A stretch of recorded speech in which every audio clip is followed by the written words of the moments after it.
David Icke.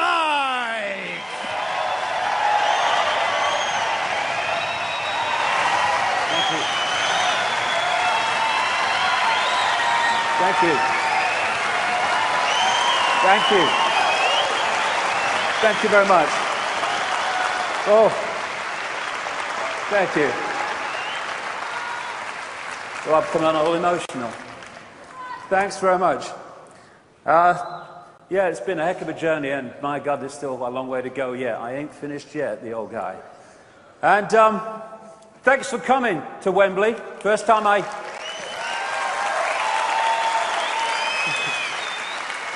I'd forgotten until I came to look around the place when we were thinking of coming here, but I played football where you're sitting in 1967 as a 15-year-old when my club, Coventry City, had a brain fade and sent their youth team to a national five-a-side tournament full of international footballers. And they used to call me Cinderella because I kept missing the ball that night, you know what I mean? And we played Manchester City. Younger people might not remember them. They were great stars of the time, Mike Summerbee, Colin Bell, and many others. And they beat us 3-0. And I still can't remember seeing the bloody ball and where it went. So first time I came here, we got beat 3-0. I hope for a score draw today on a very much longer appearance than the few minutes in that game. Well, I say a lot longer. I'd like to thank you for coming to Wembley. I'd like to thank everybody around the world watching this. But really, I'm not going to keep you long because I've really only got one thing to say. There it is. All the world is mad. Thank you very much, ladies and gentlemen. Thanks for coming. Hope you've enjoyed it.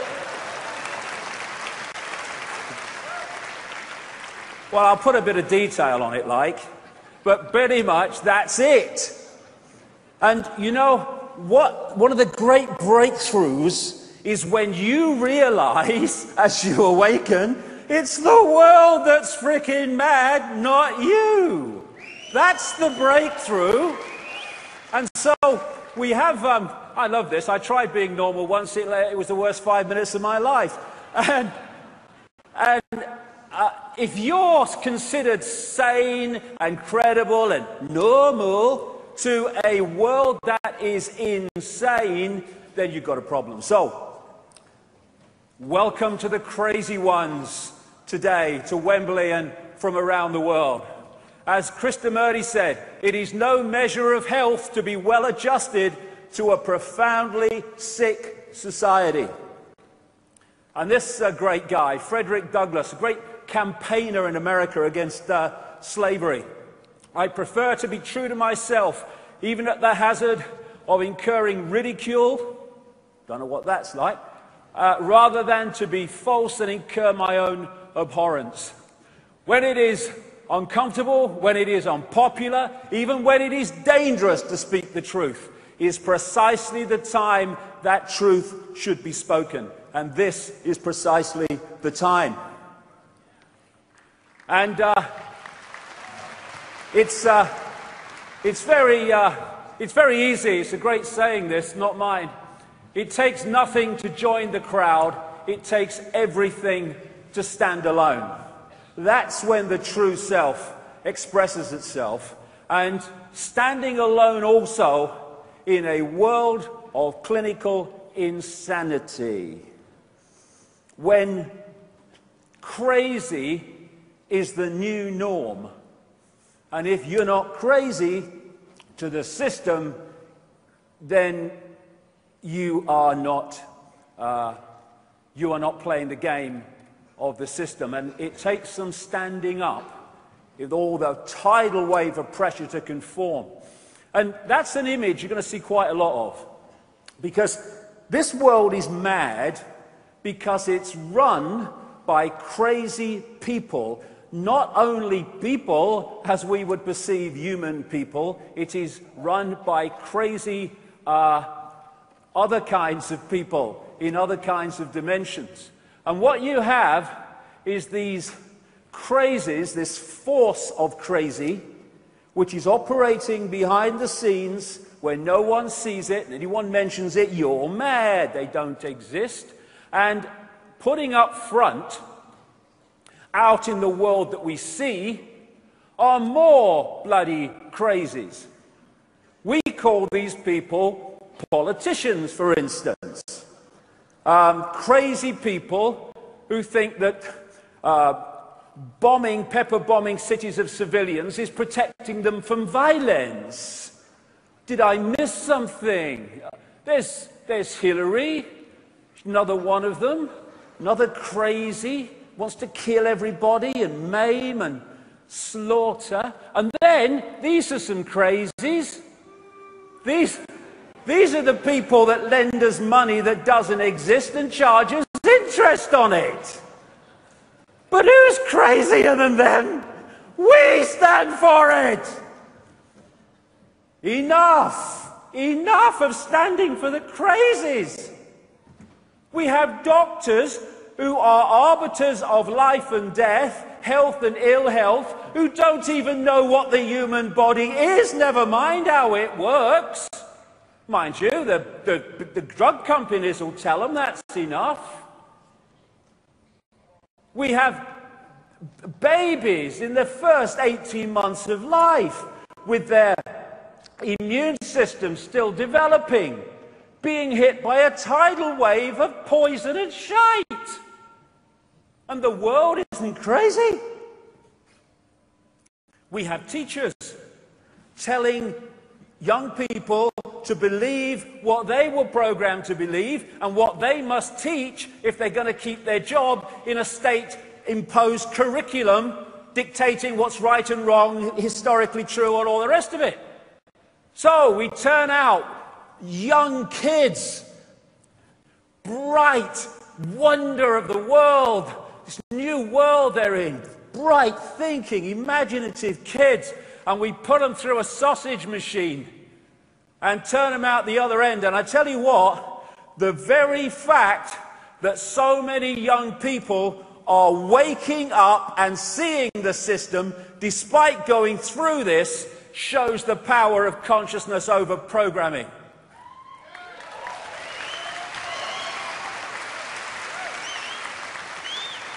And then we have religions. Everyone to their own, but I personally think it's crazy within the greatness and infinity of forever to believe that all you need to know is between the covers of one book written by who knows when, in who knows what circumstances, and changed and manipulated by who knows who in the time between then and now. I think that's just a bit crazy. And then we have the crazies called scientists, most of whom spend their time not exploring the mysteries of reality, but in devising more and more effective ways to technologically kill more and more people and to poison more and more people through food additives and drugs. I think that's crazy. All the stuff. And then we've now got to crazy where in airports around America and some other places, and they want it play it out everywhere, when you get on an aeroplane, you've got the choice between being irradiated or sexually molested, including your kids. And they say, I'm mad. Did I miss something? And then all the time we got more and more surveillance. This plaque here says George Orwell lived here.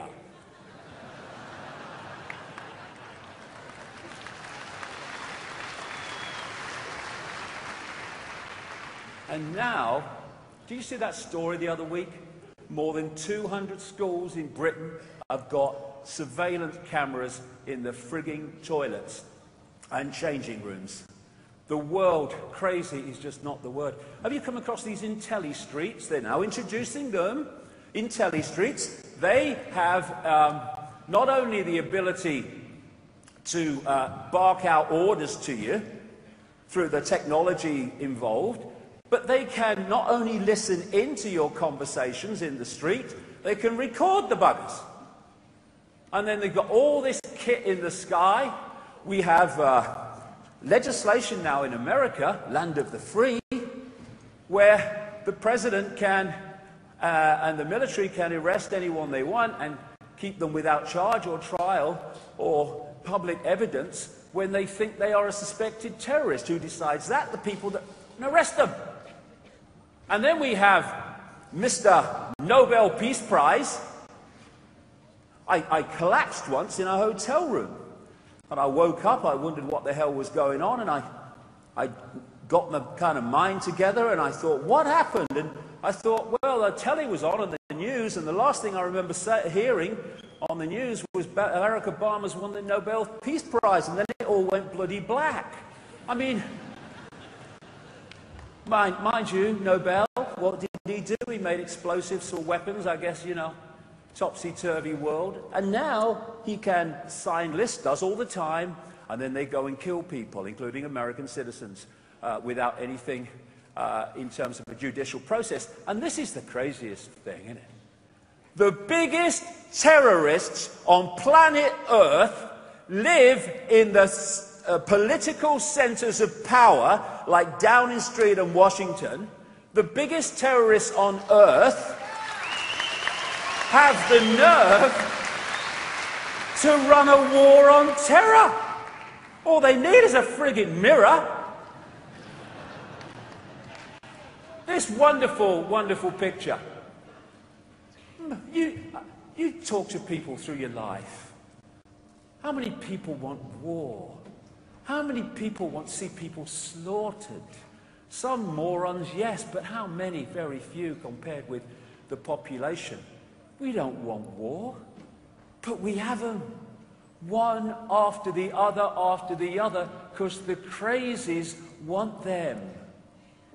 We have given our power, human race, to the crazies who sit in front of computer screens in Air Force bases, in places like Nevada, and they press their buttons, and thousands of miles away, their drone aircraft send out missiles. Oh, I've got one, Bill. I'm on the next level now. And this is what's happening at the other end. Thousands of civilians being killed. This world is insane.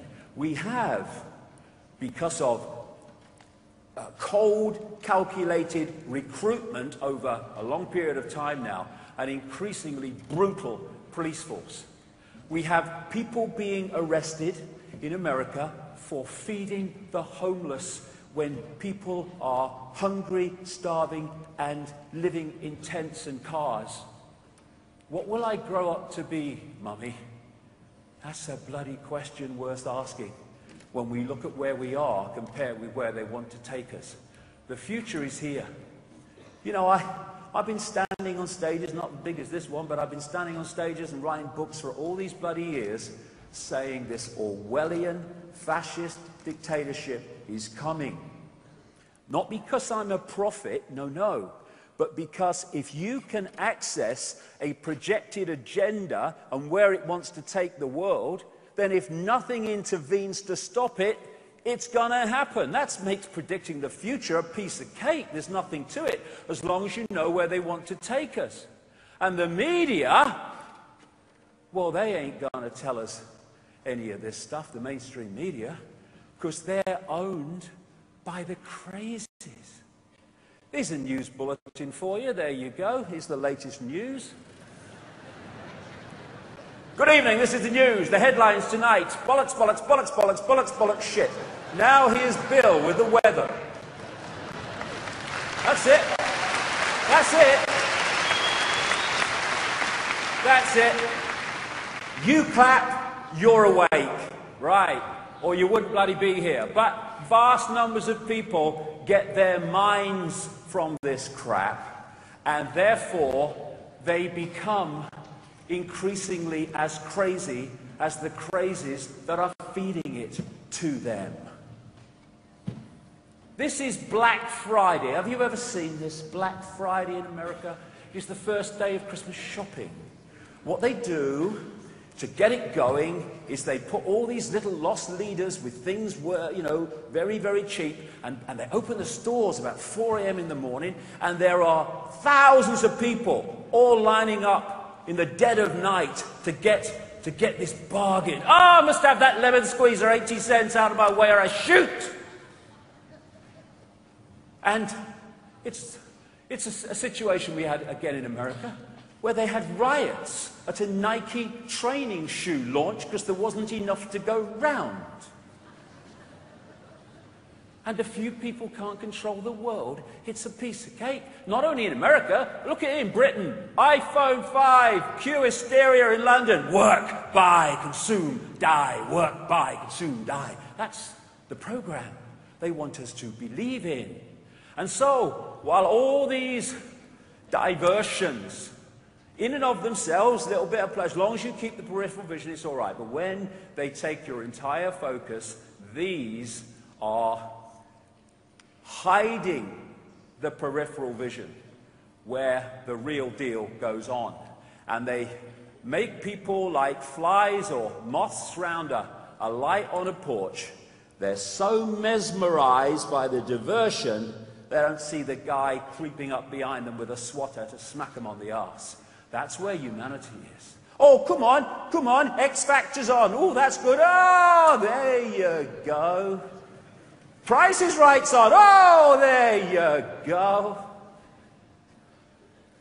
And it's gone on, generation after generation. So, there is a connection here.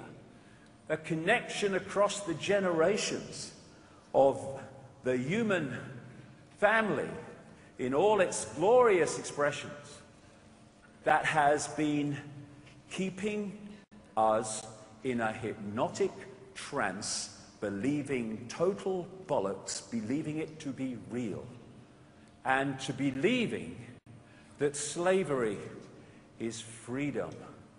Slavery, it works better when you don't tell them. I'm not a slave. What time you got to get up in the morning? Well, I have to get up at 7:30. And then what are you going to do? Well, they have to go to work. And on it goes. And even with all this evidence, large numbers of people still look at the world and say, it looks all right to me. It looks fine to me. John Lennon said, when I was 5 years old, my mother always told me that happiness was the key to life. When I went to school, they asked me what I wanted to be when I grew up. I wrote down, happy. They told me I didn't understand the assignment. And I told them they didn't understand life.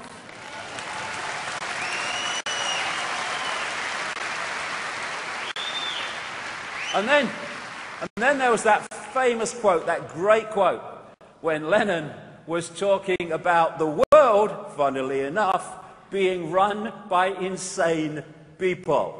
I think our society is run by insane people for insane objectives. You know, and I think that's what I sussed when I was 16 and 12, way down the line. But I expressed it differently all through my life. It's the same thing I'm expressing all the time. But now I can put it into that sentence that I think we're being run by maniacs for maniacal ends, you know. If anybody can put on paper what our government and the American government, etc., and the Russian, Chinese, what they are actually trying to do, you know, and what they think they're doing, I'd be very pleased to know what they think they're doing. I think they're all insane, you know, but I'm liable to be put away as insane for expressing that. You know, that's what's insane about it. Yes.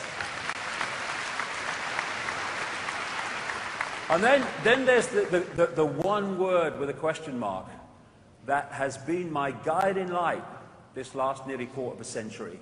Why?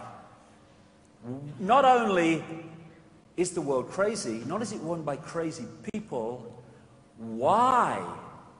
Why? To what end? And to understand that, it takes one heck of a lot of work. Because this is not about one subject. As you'll see today, it's why it's going on all day and into the night. It's not about one subject.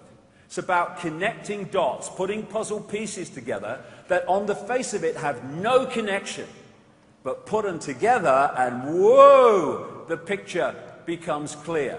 What the system wants is for us to focus entirely, if they can get away with it, on a dot. This might be your football team, your career, your family. Nothing wrong with them in keeping with lots of other things, but I'm talking about focus. Focus on whatever takes your focus. Endless things do for endless different people.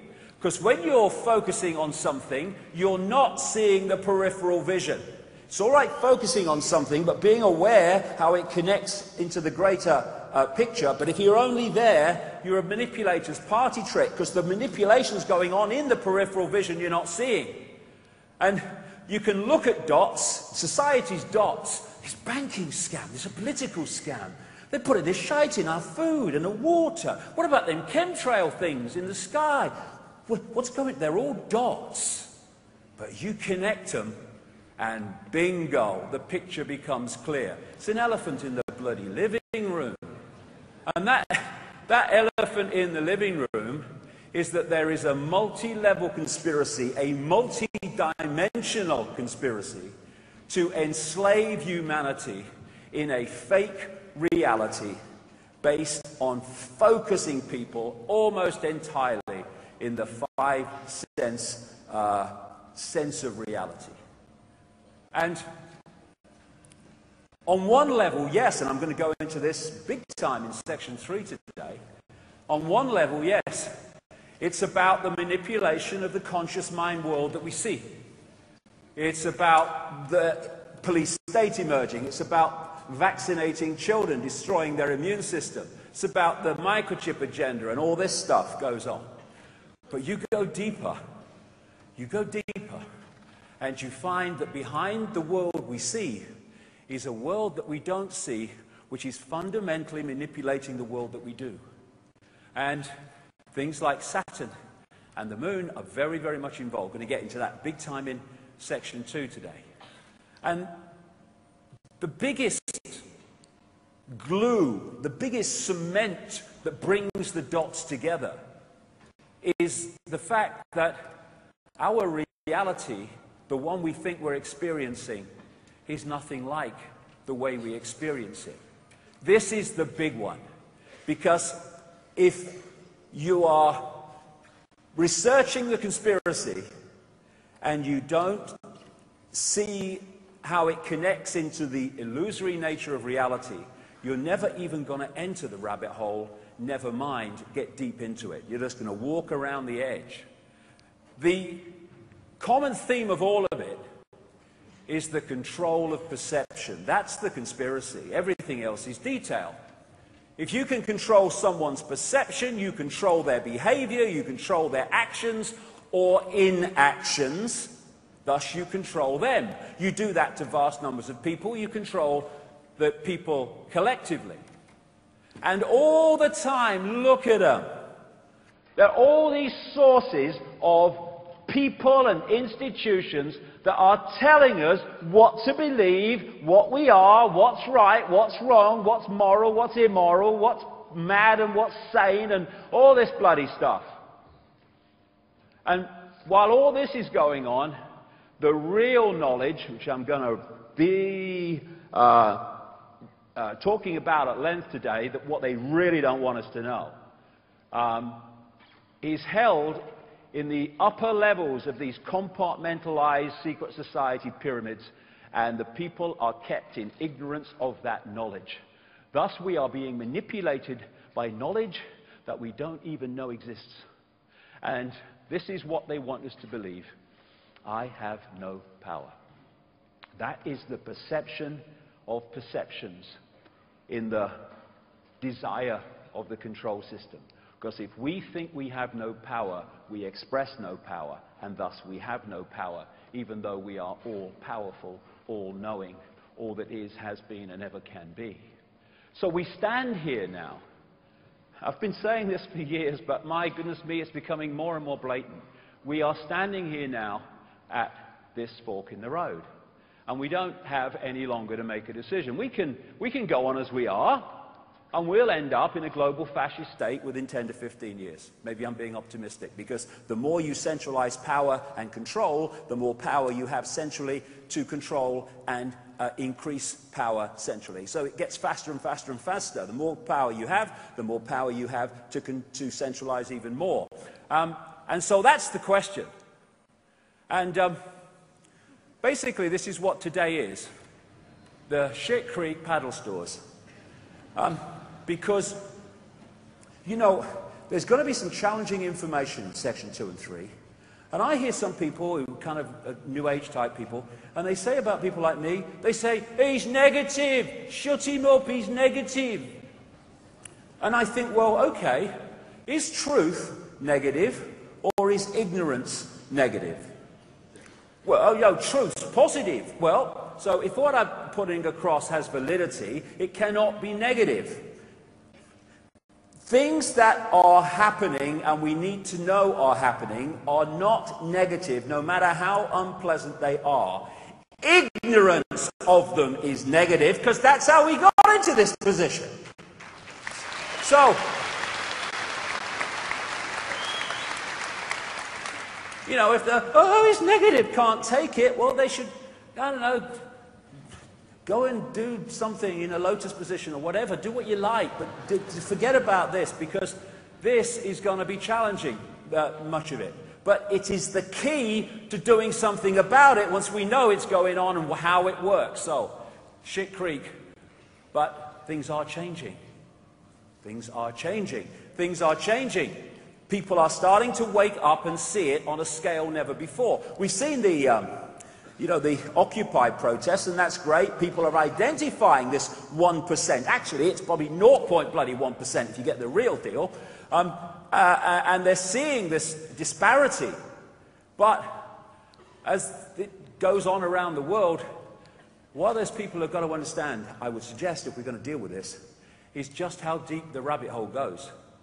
Because if you're only challenging something here, and you're not getting to where it's actually coming from, you're not going to change it. You're just going to get more and more frustrated. And if we're going to find out how deep that rabbit hole goes and where it's coming from, and thus where we can change it, then we've got to ask big answers or big questions, and therefore get big answers.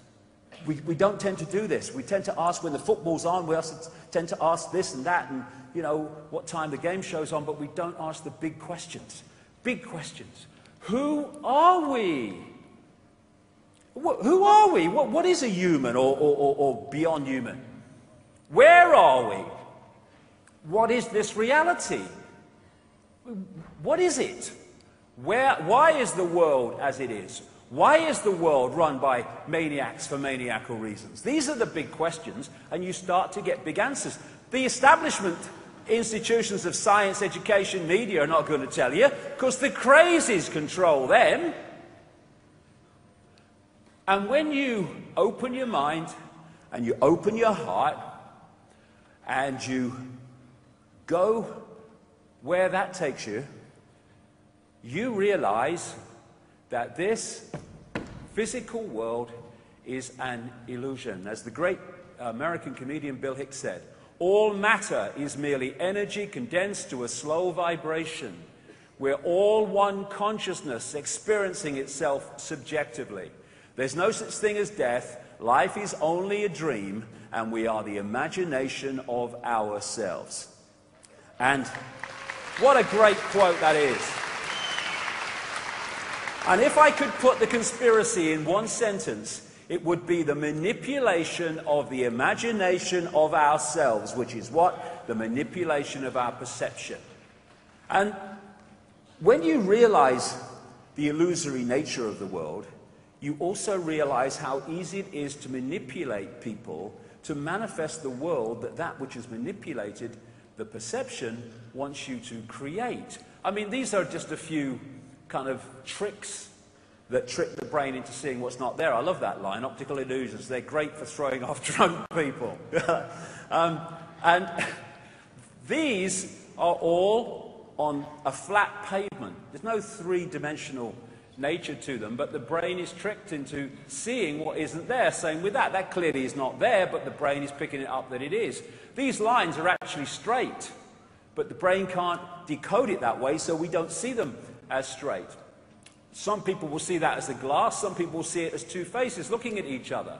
That is on a flat surface. It's not three-dimensional at all. It's just been painted on it in a certain way. So is that. The lady there is also painted on.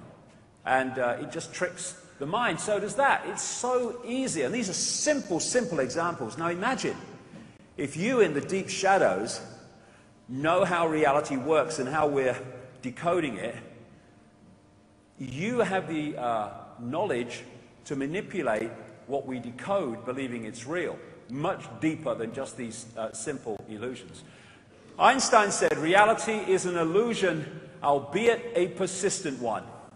And after 25 years nearly of researching this in nearly 50 countries and all the rest of it, and I've been saying this for years now, as many people will know, I say that that illusion is persistent because we are living in a virtual reality universe.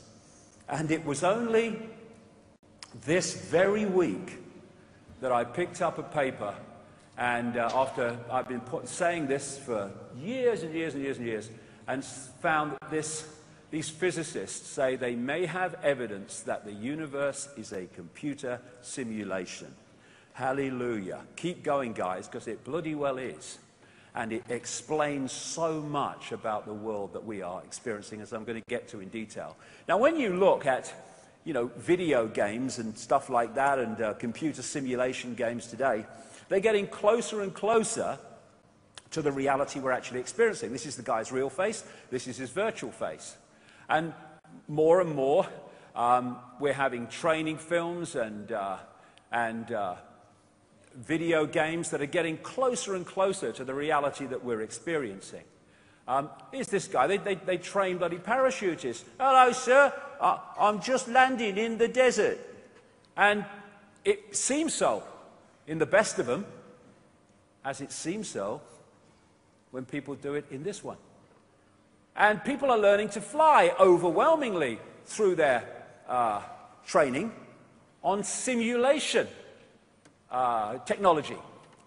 Some hospitals are using virtual reality technology to change dressings in burns units because the virtual reality affects the experience, i.e. the experienced reality of the patient, to the point where they don't feel the pain anything like as much. And in these more sophisticated computer virtual reality games, then what are they doing? They're hacking into the five senses. That's what they're doing. Hacking into sight, hacking into touch. And even though they're just technology and information being fed to the mind, they can be incredibly bloody real. This one is incredibly bloody real. And what are they doing? They are hacking in to the five senses, hacking into a system through which we create this reality. The body is what I call a biological computer, and the senses pick up vibrational information, they turn it into electrical information fed to the brain, and the brain then constructs reality based on that information. And all that virtual reality games are doing is hacking into it and feeding different information for the brain to decode into an experienced reality. Now, what if that was happening here in terms of this, which I'll get to in section 2? The reason they can connect the brain to computers and have interaction is because they're connecting two computers, one fantastically more sophisticated than the other, but the principle is the same. The five senses are just a decoding system, taking, like I say, vibrational information. The ear is the classic example, of course, but they're all like this.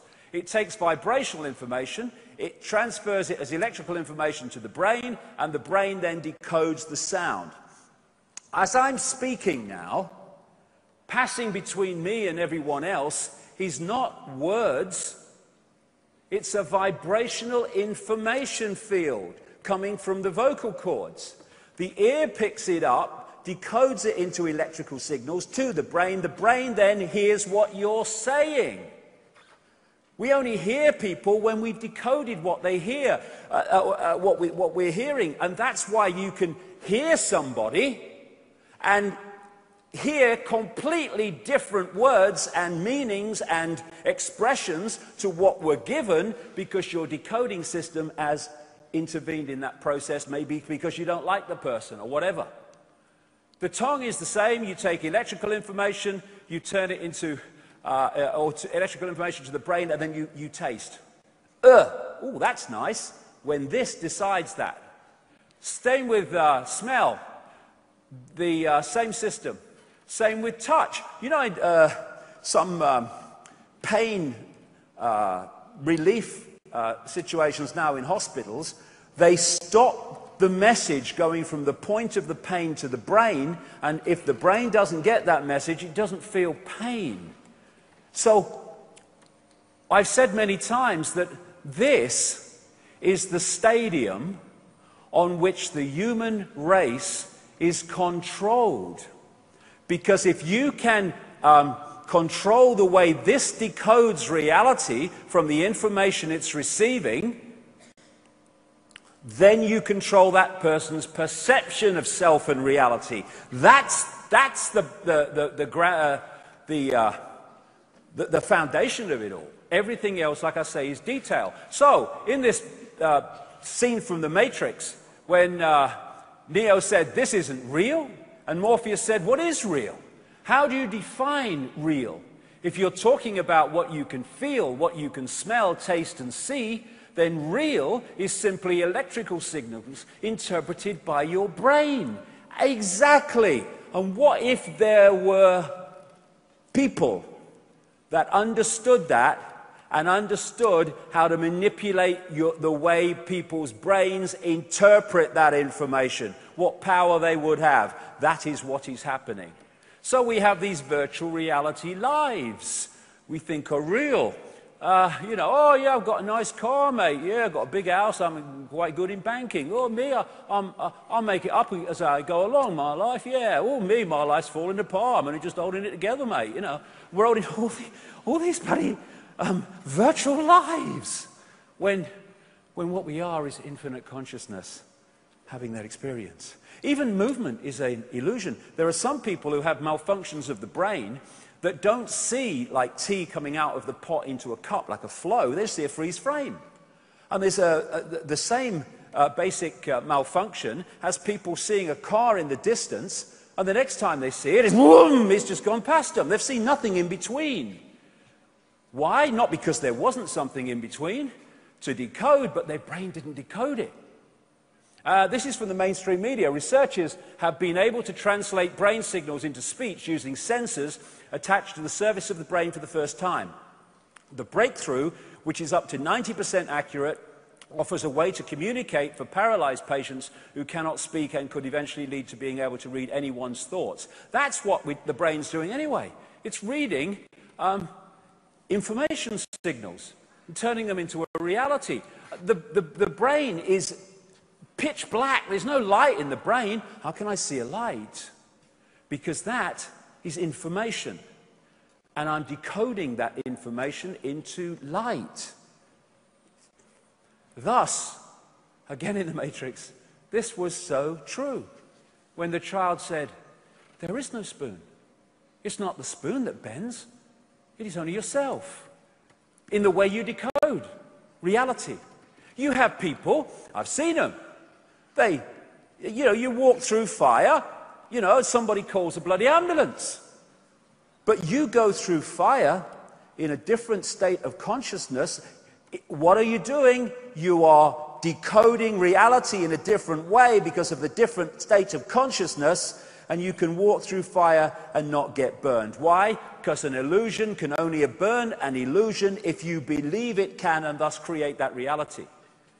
So the body is merely a vehicle which is operating within the frequency range of this reality, and thus allows the true self to focus attention through the vehicle into this reality and experience what this reality has to offer. It is not who we are. That's the big mistake. The body is like a lens. It's like a telescope which allows the truth self, infinite awareness, to experience this reality. When we get caught into that is who we are, and that's what the conspiracy is working 24/7 all our lives to kid us to believe, then we become limited. I have no power. When we realize we are that, just having that experience, we are all powerful. We are consciousness.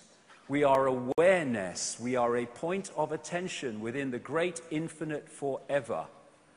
This is just the vehicle of experience. As a Central American shaman brilliantly put it, we are perceivers.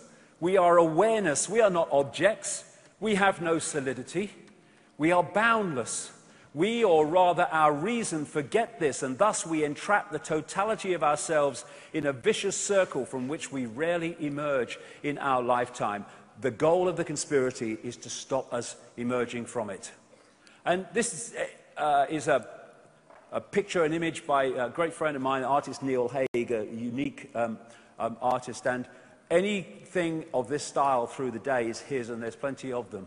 And basically the symbolism here is this is who we are as human beings, like just the white crests of the wave that seem to have some form of individuality, but actually they're just an expression of the ocean. And that's what the conspiracy wants us to forget, that we are the ocean. They want us to think we're just the droplet, the little me, the powerless little me. And I found this wonderful, wonderful picture. This is humanity. It is just a point of attention within infinite reality. And we can have a point of attention that is, I am Ethel Jones and I work at the store. Or we can have a point of attention that I am infinite consciousness, all that is, has been, and ever can be, having an experience as Ethel at the store. The difference in the way we live our lives from those 2 points of attention is absolutely fantastic. So we talk about subconscious. What is subconscious? It's just that which the conscious mind, tiny, is not consciously aware. In other words, it's everything that isn't the conscious mind. Goes on into infinity. Now this is an important point because it's going to play out through a lot of this. The foundation of this universe is not this. This is just a projection, a decoded version of it. The foundation of the universe is vibrational waveform information fields, which we decode through the electrical into what is the holographic. I'll get to that. In other words, this world is a reflection of that. This is where it all comes from. We're going deeper in the rabbit hole now. Even colors are frequencies, waveform frequencies. That's all they are. Everything in this reality is a waveform frequency. And so this is what I call the metaphysical universe. This is the waveform construct in all its forms, and we're decoding it through into what appears to be a solid world. It's actually illusory solid, holographic. And not only are we decoding this, we are also posting information onto this by our thoughts, responses, and actions. It's a two-way thing. It's like the cosmic internet, as I'll get to. So when Plato, ancient Greek philosopher, and Socrates and all that stuff around that time, Aristotle, Plato talked about the illusion of the world being shadows on the walls of a cave, which people took to be real, when it was just a projection of something else. All that time ago, spot on. And therefore, this waveform information becomes this only when it comes through this. Not just the brain either, the whole genetic structure is part of the decoding system. So this does not exist out there. There is no out there. There is only in here. And in here, which I'll really get to. And it's the same with the internet. There's no internet out there to a computer. It's within the computer's decoding process that it exists. And thus, the crazies want to, and have up to this point, not least because humanity has not understood what's going on because it's not told, they have sought to intervene into this process to dictate what emerges and manifests as our experienced sense of reality. In other words, humanity is under mass hypnosis. But you know, isn't it funny? We use these phrases and we use these words and we throw them away, they have such profound meaning. People say, I woke up and I could suddenly see it. Yes, woke up from the hypnotic trance. That's exactly what it is. And these are the hypnotists. And most of them, vast majority, are also hypnotized in a trance, hypnotized to hypnotize other people into the trance. They're called journalists, and whatever Bill O'Reilly is, I don't know who he is, or what he is anyway, on Fox News in America. And, you know, all these politicians, doctors, and all these people, teachers and schools and academics, they are hypnotizing people with a version of reality, most of them unknowingly. And this is where all this comes from. All these sources of, you must believe this is credible, this is not credible, are all hypnotic implants into the mind. And we live in what I call the wireless cosmos. And this is why we literally don't see it. Nowadays, of course, you've got the wireless internet. The Wembley Arena's probably, I'm sure, got the wireless internet. Okay, where the bloody hell is it? It's here. I could get this computer here, and I could log it in, and in the middle of this stage, with no wires attached to it, I could log into a worldwide reality, a collective reality that can be picked up in South Africa, America, Britain, in Russia, everywhere that it's available. And that's what we are doing through the body computer. We are picking up information from the cosmic internet, as I call it, and we are decoding it into a experienced reality. And what we decode from it and what we don't decode from it is dictated by the way our decoding system works, and that is immensely dictated by our sense of perception. So what is the internet? Well, people say, well, it's graphics and it's words and it's pictures on a screen. Well, yes, it is, but only on the screen. Everywhere else, it's electrical circuits and all this stuff.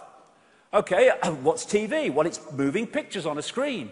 Yes, it is, but only on the screen. Everywhere else, it's electronic circuits, it's digital stuff these days, or it's the old frequency, analog stuff that's still around. That's what most of it is. Only on the screen is it that. Well, only on our screen is this. Any other time, it's a vast information construct. And because we're all decoding the basic same construct, that's why we see the same lights. That's why we see the same blue car passing. But what we think of that car, whether we like it or don't like it, or all the rest of it, is our unique spin on that collective virtual reality game that we're experiencing. Now, I make the strong difference between what I call body-mind. This is so important to the conspiracy as we go through the day. What I call body-mind and what I call consciousness. Body-mind to me is the body and the lower auric field mind that operates in this reality, basically. And this consciousness is the greater self operating beyond this reality, with therefore a very different view of this world from its perspective of attention. And of course, if you were on the internet and your consciousness, symbolically the guy with the keyboard and the mouse, had control of the computer, well, that's great, because you're deciding what websites you go to, you're deciding whether you like them or whether you don't like them, you're making all the decisions. But what if this became detached from that, and that went away on its own, making its own decisions, deciding where it's going to go and what it thinks of it? Suddenly this is banging the keyboard and tapping the mouse, nothing happening. And that's what the conspiracy is about. it's isolating body-mind, that which is having the experience, from the greater self. That's why we live in a society that's entirely about attracting and controlling and hijacking the attention of the five senses. And, of course, everything is one. We'll get into this. Everything is one. But that one has multiple infinite possibilities and expressions. Thus, mind and consciousness are of the same substance, but they're not in the same state of perception and awareness. Consciousness can be symbolized as the ocean, and mind, still the same as the ocean, in water in this symbolic case, but it's much denser, much more limited in its ability to perceive. And this is where humanity is, when this is what humanity really is. This guy, Ramana Maharshi, he left home. I don't recommend it, but if you fancy it, he left home at 14. He went to a mountain called Arunachala in India, and he meditated for much of the rest of his life. And in those deep states of meditation, he came to this conclusion: mind is consciousness which has put on limitations. You are originally unlimited and perfect. Later you take on limitations and become the mind. The conspiracy must have us become the mind. Otherwise we're uncontrollable. Einstein: a human being is part of the whole called by us universe, a part limited in time and space. He experiences himself, his thoughts and feeling, as something separated from the rest, a kind of optical delusion of his consciousness. Consciousness sees everything as one. Mind sees everything as apart from everything else. Where do you want people to be in terms of their point of attention if you want people in constant conflict, warfare, and divide and rule? Certainly not that. So, as I said, it's a great image by Neil Haig. I asked him to do it because I've had this picture in my mind for years of symbolically our situation in experiencing this reality. This is the true self, and this is the five-sense self that is basically looking into this reality and decoding it. And our focus of attention can be purely here, in which case we'll read the Sun or the National Enquirer and believe the dates, and, oh no, it's real, mate, it's all real. Or we can have our point of attention going deep into the greater self, in which case we will see this in a totally different way. So, what is the universe? It is information. And that's the construct from which it comes. And information is in everything, because everything is information. This is a man called Dr. Emoto. I spent a whole weekend with him once in London, and had a long, long chat with him about his work. And he became well known in his field because what he does is he takes little canisters of water, for instance, and he'll write words on them and stick them to the side of the canister. Or he'll put a mobile phone on them, maybe. And then he freezes them. I've been to his studio laboratory in Tokyo and seen how it does, where he does it. And he freezes it very, very quickly. And then he photographs the water crystals from the water before they melt. This is a water crystal that had love and appreciation written on the side. This is a water crystal that had "you make me sick, I want to kill you" written on the side. You want to see what they look like when a mobile phone's been on the side. Now, what is happening here? Like I say, the base construct of everything in this universe is waveform information, which is decoded through to the electrical and the digital too, into the holographic. So what's happening is what we're seeing in this reality, this holographic reality, is someone writing words and putting them on the side of a canister of water. But if you go back here to the foundation of everything, those words in their foundation state, written or spoken, are vibrational information. Now, the words of love and appreciation are a harmonious vibrational information state. So when they impact upon the vibrational state of the water, it's geometrically beautiful because it's harmonious. You get words like, you make me sick, I want to kill you, and you take them back from the written state into their foundation state, vibrational information, and it's a very distorted information state because of the intent behind them. And therefore, when it plays through, it distorts the harmony of the water, which you can see in the crystals. And everything is information. There's an organization in Germany called the Aerospace Institute in Stuttgart. And if you put into YouTube the words "water has a memory," you'll see a little video about this. What they found there is the ability to photograph information in water droplets. And for instance, what they have done is they had this big canister of water and they put a flower in it. And then they took the flower out. And then they photographed the individual droplets, or some of them. Every single droplet had that entire flower within them. And it had only been in there a little while. Every single droplet. That information, the flower, had been transferred to the information of the water.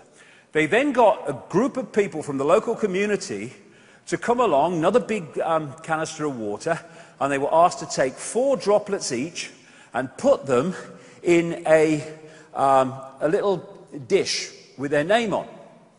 And when they photographed the information in those droplets, they found what was amazing, but not really, because it's just perfectly explainable the way reality is.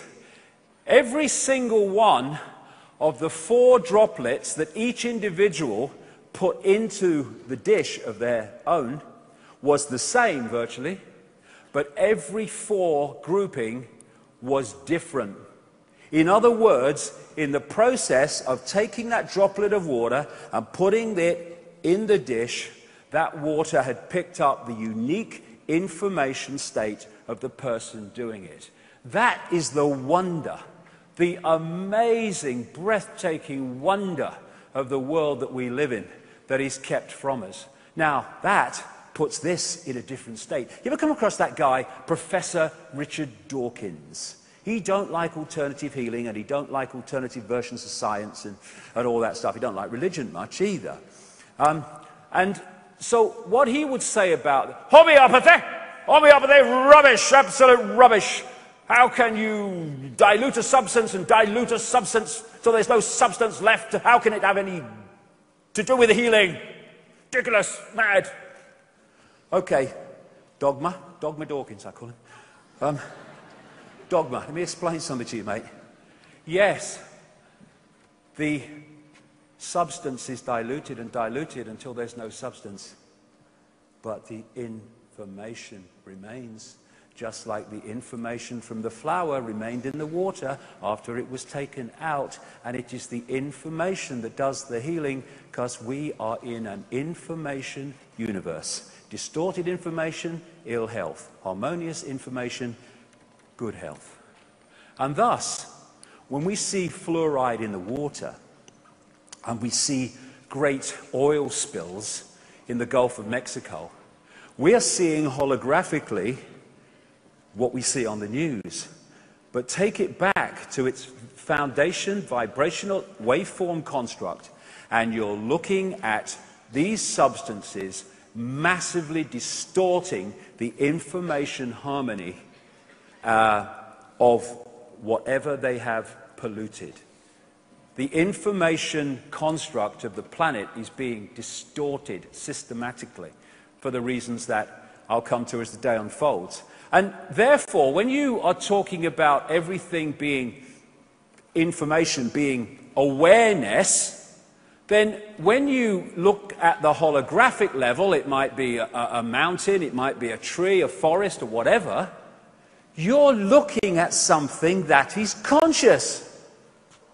It's a rock. No, it's not just a rock. It's a rock here, as we experience it, but go back to its vibrational waveform foundation, and it is an awareness.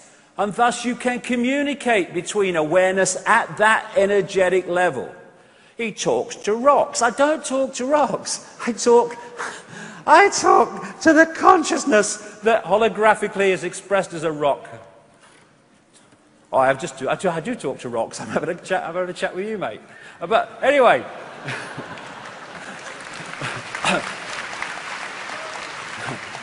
What is the universe? It's information, yes, but it's information decoding information. When you put a disk into a computer, the disk is information, and it's decoded by another form of information called the computer. And therefore, the human body is information, and it decodes other information, and vice versa. As Edgar Allan Poe said, all that we see or seem is just a dream within a dream. When we have a dream at night and you know, we wake up, oh no, it's just a dream. Oh, but it was so real.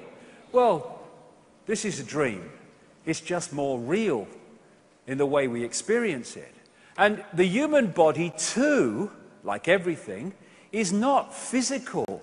It's a holographic, illusory physical form, which in its base state, here we go again, is waveform information. This has massive implications for healing, true healing. Because what the medical profession does, and the big pharma, it wants to heal this. Well, it doesn't.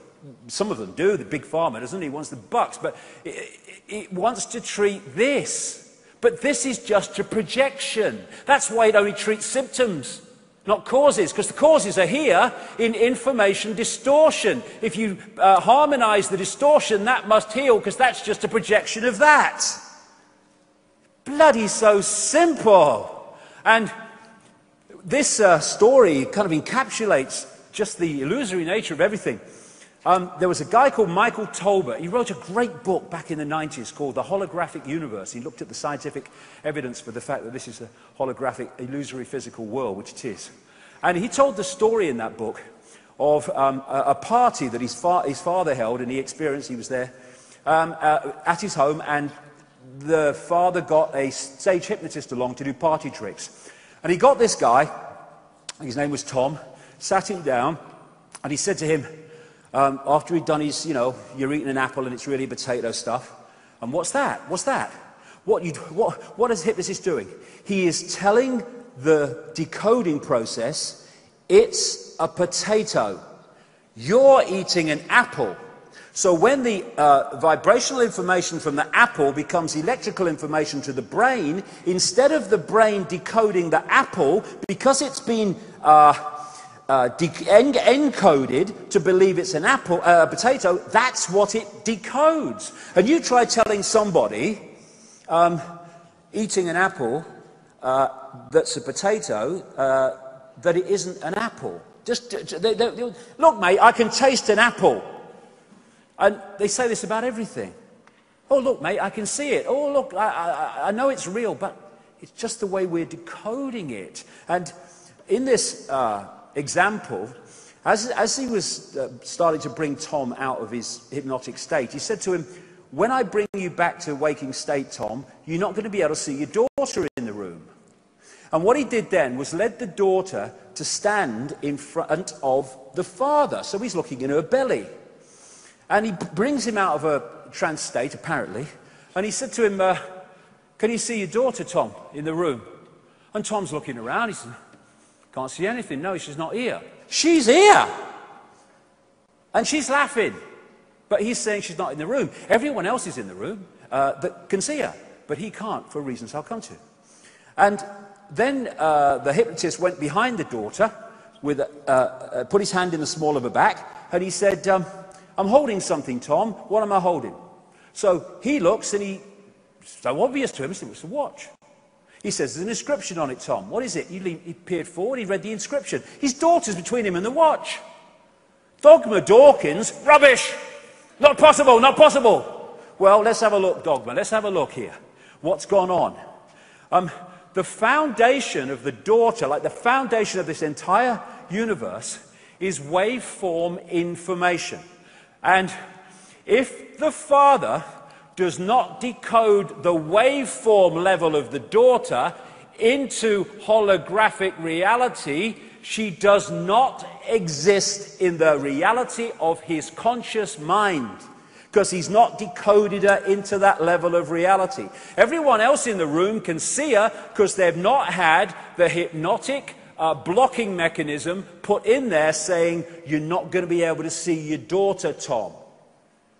And only when he decodes her into holographic reality can she appear in his reality. And if she's not been decoded into his reality, he can see what's behind her, because at that level of reality, she's not there. She's at another level of frequency. Now imagine again, if you were at the core of this conspiracy, and you knew that. And you controlled the media, and you controlled the television, and you controlled the education system, and you controlled all the sources of information that people receive in the mainstream. You could make them perceive and decode almost anything you wanted. So the world is not outside of us. It just appears like that. I grant you it does. But it's not. It's illusory. It's within us. Within us, that's where we are decoding reality. And this is the key. This is the gateway. This is the gateway.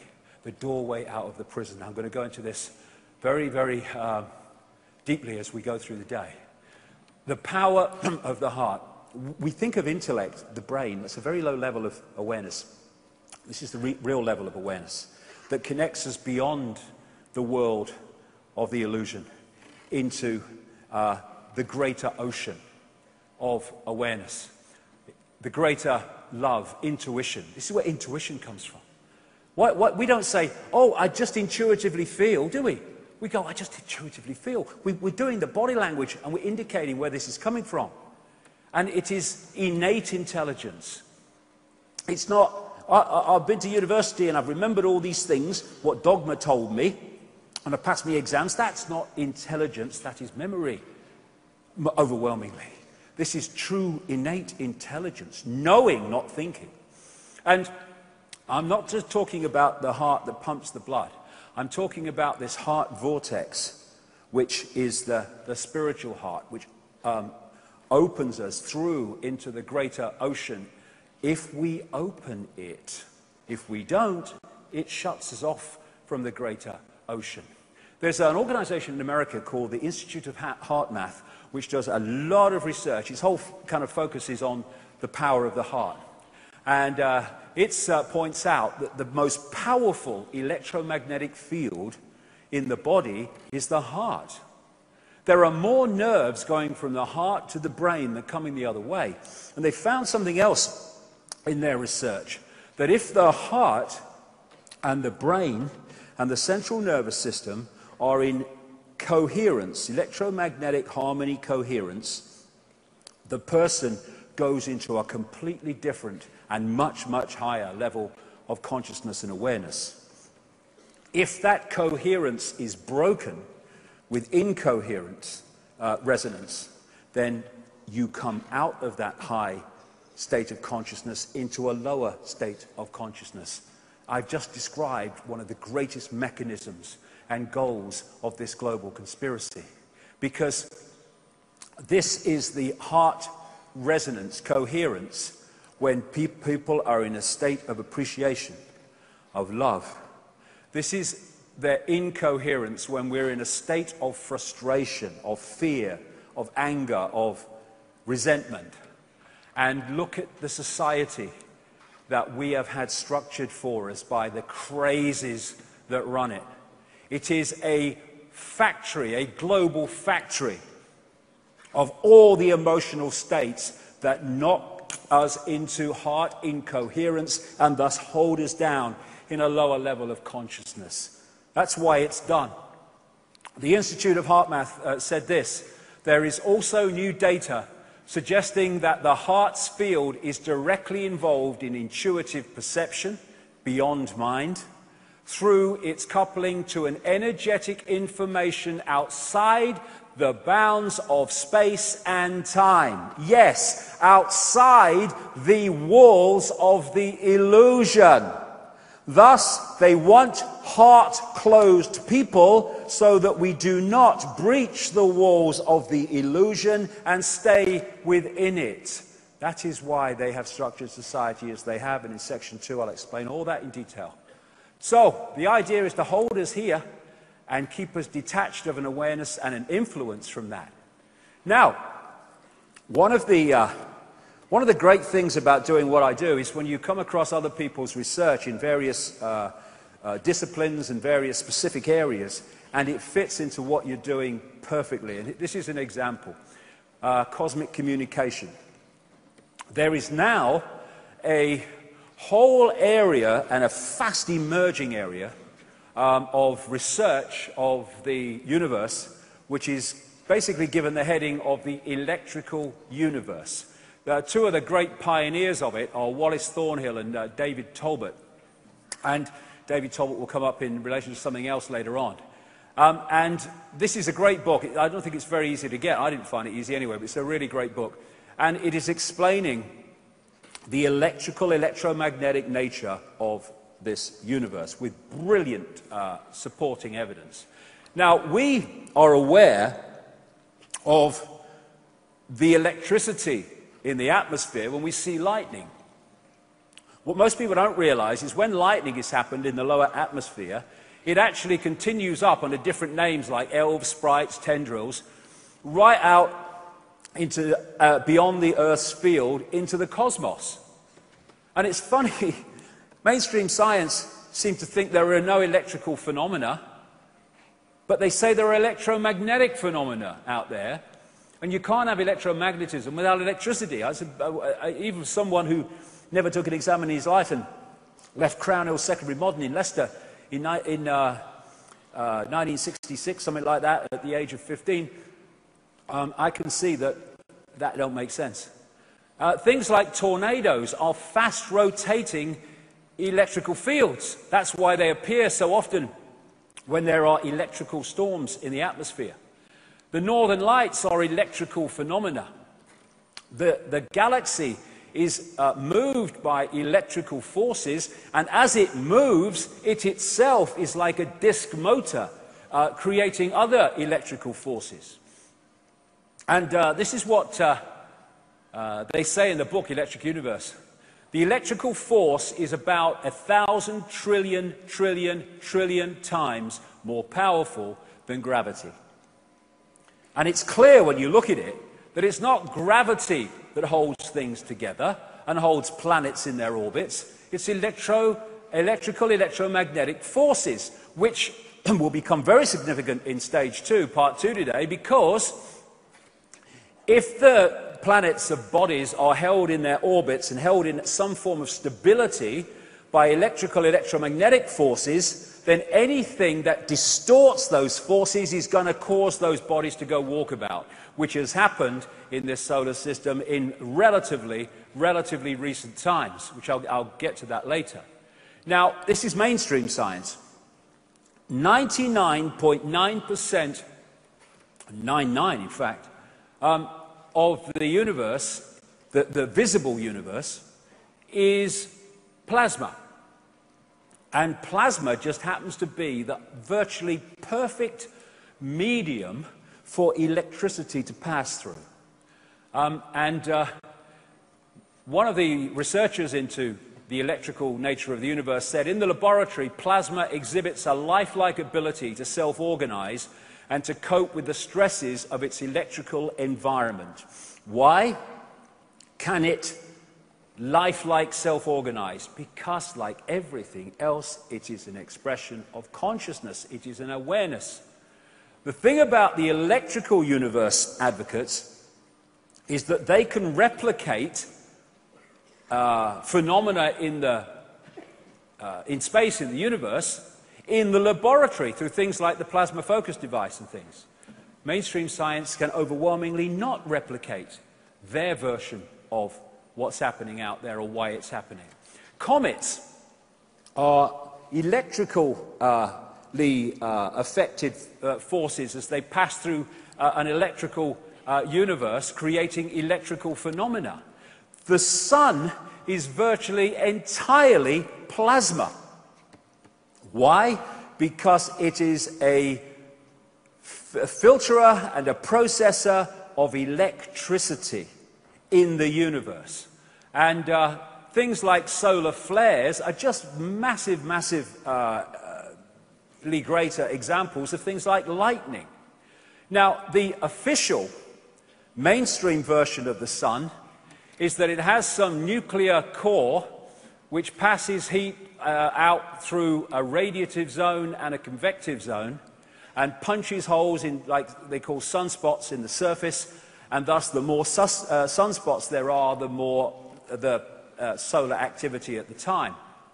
Well, there's a few things to that. First of all, there's no evidence of a radiative zone, and the convective zone is 1% of what it would need to be for that to be true. And also, if it's coming from the core and going outwards, why is the surface incredibly cooler than right out in the sun's atmosphere?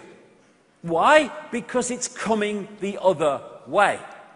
If you look at the sun in an ultraviolet level, there is this torus or donut around the sun, and it is gathering, bringing in electricity from the universal electrical field, because the universe operates electrically like we do, it operates vibrationally, it operates digitally, and it operates holographically, just as we do. And so, when it has taken in a very, very powerful amounts of electricity, it discharges them because it can't hold them anymore, just like lightning discharges in a very electrically powerful atmosphere. And it punches holes in the sun that we call sunspots. And therefore, the more electricity is being picked up by that torus, the more it is discharging, the more sunspots, the more solar activity can be measured by sunspots. And this is one of the cycles, and I'll just take you through this cycle. Global warming, yeah. Global warming, global warming, global warming, yeah. Global warming, yeah. Global warming, global warming. Climate change, climate change, climate change.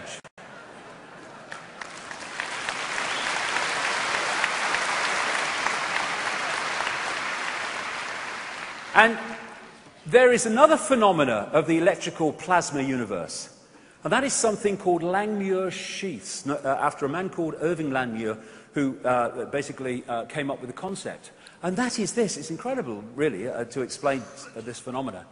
When plasma of a certain electrical charge meets plasma of another electrical charge, they automatically create these sheaths which hold the different charges apart. And thus, a planet or a sun is an electrical phenomenon on one level, and therefore the plasma around it carries a unique electrical charge coming off that planetary body. Thus, we have the planetary energy fields, or magnetospheres, which are created by electrical phenomena which impregnates the plasma with a certain charge that's different to another charge, and thus we have magnetospheres. And we have magnetospheres in a way called the auric field. And we, as human beings, are interacting on this electrical level, as we are on the digital, holographic, and vibrational level, with this cosmic internet. The electric universe that these people are brilliantly coming up with is one level of the cosmic internet, the interaction of information. And now we can start to see, I'll get into this later, how technology like HAARP in Alaska, which bounces radio waves of great power off the ionosphere, etc., can hack into this electrical system and change the weather and create things like earthquakes. That's what it's doing. It's hacking into these systems. And of course, the brain is working on an electrical level. That's mainstream science. But the body, the genetic structure itself, on one level is massively electrical. And on that level, we're interacting all the time with the electrical universe, picking up information from it and posting information on it with our thoughts and emotions. Another thing with the plasma electrical universe is as electricity is passing through plasma, these are called Birkeland currents, the phenomenon automatically makes these electrical forces twirl around each other, and as they create electromagnetic fields which hold the electrical forces in place. It's bloody genius. Probably somebody did that, that's why, but this is the way it is. This is the double helix nebula, a very massive version of that. But these Birkeland currents are tiny, tiny, tiny, going up to enormous, beyond our imagination in size, on the electrical level of the universe. And like I say, there you go, and there you go. DNA. DNA is another expression, as above, so below, of this phenomena that I'm talking about here. That's why it looks as it does. That's why the electrical level of the universe and brain cell activity, because we are interacting with it. We are different. We are a smaller version of the whole for reasons I'll come to. And of course, the heart electromagnetic electrical field is also interacting with the greater universe. And we are doing that through the energy lines of acupuncture, with the chi energy that's doing the same. I'll talk about that in a second. By the way, this photograph was taken the moment someone told him that Barack Obama had won the Nobel Peace Prize. That was when it was taken. But and of course, the Earth is also interacting with the greater field. This is what ley lines, meridian lines, the lines of force are, that interpenetrate and go all around the planet, and where lots of them cross, massive vortexes appear. And it was at those places that the ancients used to put their great standing stone circles, because these were places of communication, transmission and receiving information. That's why they used crystalline rock, for that reason. And if you look at the animal world, they haven't been to school. They don't watch the BBC and all that stuff and Fox News. Therefore, they've not been desensitized from these greater connections as we have. This is what happening. We've been desensitized from them, so we lose an influence of them when we go into our little five-sense world.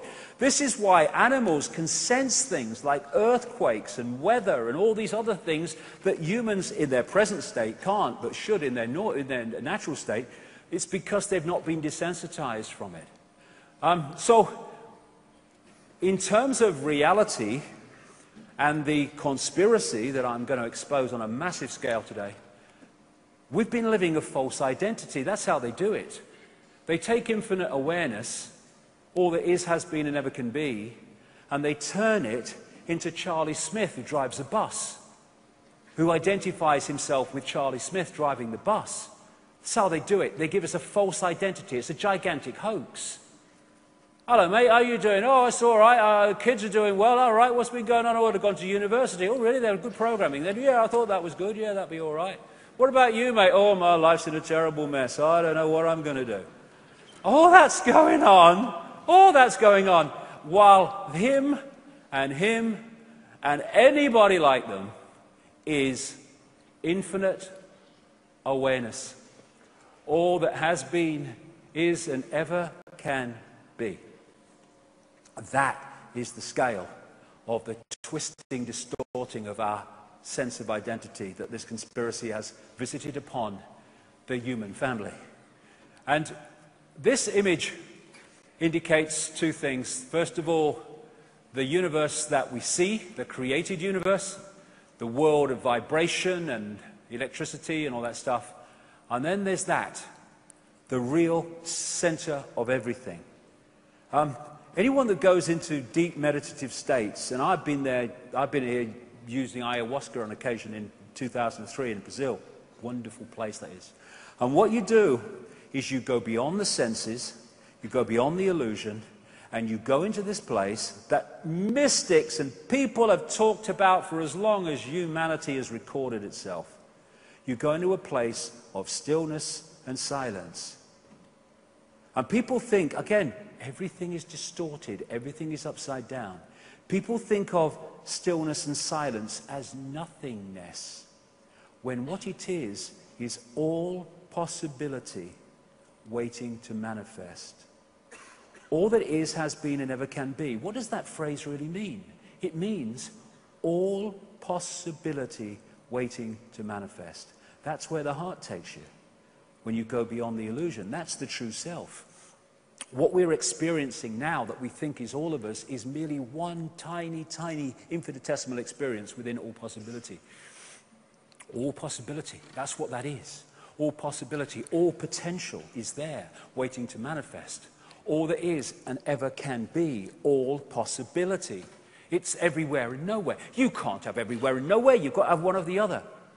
In all possibility, all there is, has been, and ever can be, you must be everywhere and nowhere, or you're not in a state of all possibility.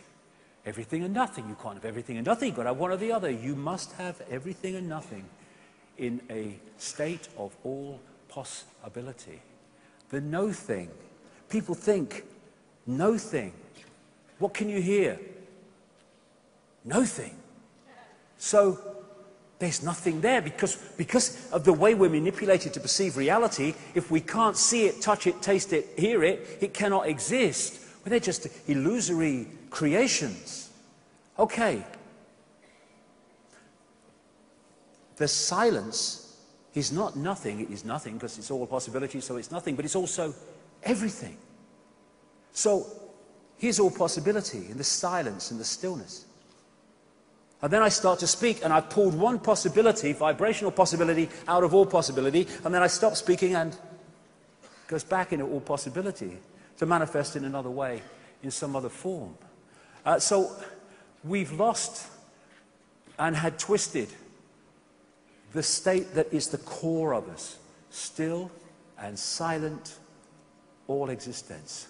Everything else, form, is that which is created out of all possibility. There are some possibilities pulled into form out of all possibility.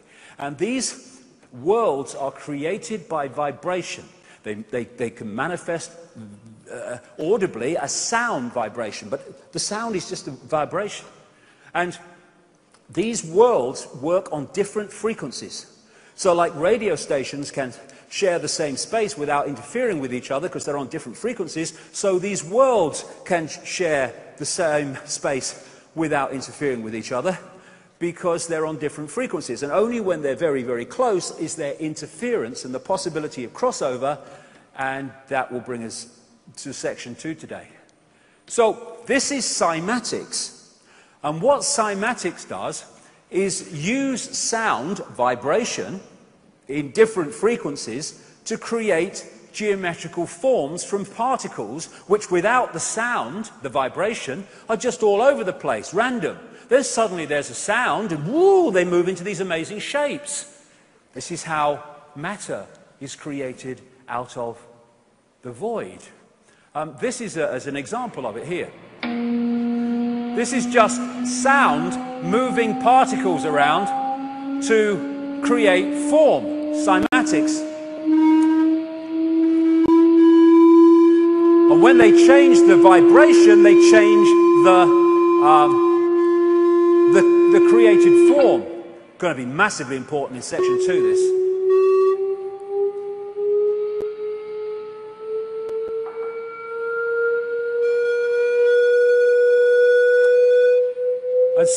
And so this reality is just a frequency range, interpenetrated by other frequency ranges, some which interfere with it, most that are so far away do not even begin to interfere with it. And so we live in our little world, but interpenetrating it are many other worlds that are very different to this one. And our frequency range, this is crucial to understanding so much that's coming today, is tiny. I don't go with the dark matter, dark energy stuff. I just talk about the visible and invisible universe. But this is what mainstream science says. Of that which exists in the universe, that which we perceive, the electromagnetic field up to a point, and visible light. Visible light is the only frequency range that we can pull into a world that the conscious mind can perceive. Everything else is beyond it. And the electromagnetic spectrum is 0.005%, mainstream science says, of what exists in the universe. Some say it's a bit more, but not much. Visible light, which is the only frequency range that we can pull into a reality we experience with a conscious mind is a fraction of the electromagnetic field. So, as someone rightly said, humans are basically blind in relation to what we can pull into a conscious reality from what actually exists in the universe that we're experiencing. Thus, this is our world. We can't even perceive through the conscious mind these other levels of the electromagnetic spectrum which technology can. So we have a visible universe which is tiny, and we have an invisible universe which is invisibly infinitive, infinite. And thus what we call a world, what we call the world that we think we're living in, is a tiny, almost infinitesimal frequency band. And if we don't know that, but that which is manipulating this world does, we are in an extraordinarily powerful state of potential manipulation.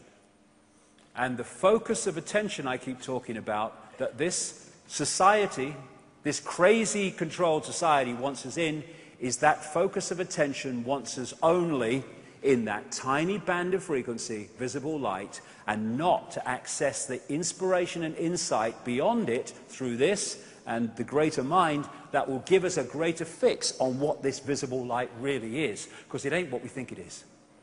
So if we come into this reality and we hold a connection to the greater self beyond it, what I call consciousness, then we've got everything we need. We've got the five senses and the body-mind to directly interact with this frequency band and to get a fix on that level of what's going on and to interact with it. If consciousness, the greater self, wanted to interact with this frequency band, it couldn't hold this because it's on a completely different frequency. So the outer shell, the body that we take on, is within the frequency band that we want to interact with, and thus we can pick things up and they stay in our hands. And so we've got everything we need. When that level of us sees information from the news or politicians or whatever, this level, beyond the illusion, is filtering in insight and intuitive knowing that goes, it's a load of bollocks, isn't it? Yeah, right? But if we don't have that filter, then this can believe it, and does. And if we get disconnected from that, and we only have this, where are we going to look to get a fix on who we are, where we are, and what's happening in the world? We're not going to go there because we don't accept that exists. This is our reality. Where are we going to go? We're going to go in this direction. And what's coming back? The newspapers, the education system, the politicians, the banks, and all the other stuff. This is what the conspiracy is. Isolate them in the five senses, then program the five-sense level of reality with a sense of self in the world that turns them into our slaves. That's the bloody story. And once that happens, we become bewildered humanity. Where am I? What's going on? Open. You see what's going on. Time and space. Oh, it's got to be time and it's got to be space. But it's not, it's illusion. It's a decoded illusion. This is why when you go into the heart and through out of the illusion, there is no time and there is no space, because it's part of the construct. See, if you put a disk, in, like a computer game, information into a computer, upon the screen comes decoded information that has scene following scene, time, and it has depth and perspective, space, and yet it's just information on a disk being decoded. And once we get caught in the time illusion, and my goodness me, the whole of society is based on time. What's the time? What's the time? Is that the time? Oh my God, no time. Oh. And that which is the greater self beyond the illusion does not happen or operate within time and space. It's just a construct. It is outside of the construct. Thus, if that inside the construct the experiencing level is caught in time and space, the passage of linear time, then it is already disconnecting on that level alone from that which is no time. And people say, well, and that's the idea. And people say, well, there's got to be time. But there's not got to be time. There's got to be decoded time. I mean, look at it. Look at the time we have. I mean, there's an invisible line in the ocean. And if you go one way, you go into yesterday. And if you go that way, you go into tomorrow. And it's not even bloody straight. Look at it.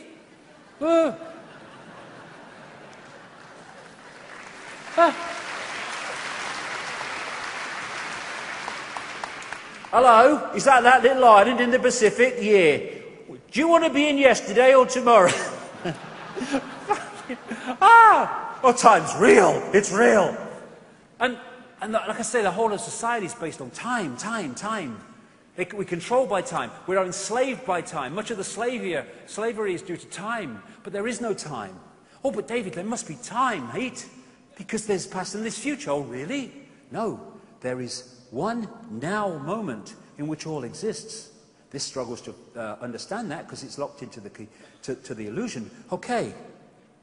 When you're talking about the past, where are you when you're thinking about the past? Well, I'm in the now. Yeah, okay. Okay, when you're talking about the future, where are you? Well, I'm in the now. Yes. The future and the past are merely mental projections from the now. And we construct these sequences which we call time. It's not time, it's the perception of time. It's like a movie on a DVD. You put the DVD in the movie in the DVD rather, well, movie in the DVD player, or what the bloody well it is. Anyway, you put it in there, and you play it. Now, after you've watched, say, 2 or 3 scenes, those scenes you've watched are now your past. The scene you're watching is your present, and the scenes you've yet to watch is your future. But the whole story is already on the disc, and your perception of past and future is dictated only by that part of the disc that the laser is reading at that moment, i.e. you are observing. William Blake, great English poet, writer, artist, said, "Hold infinity in the palm of your hand and eternity in an hour." There is no time. There is only the perception of time, and it's one of the greatest constructs of the illusion.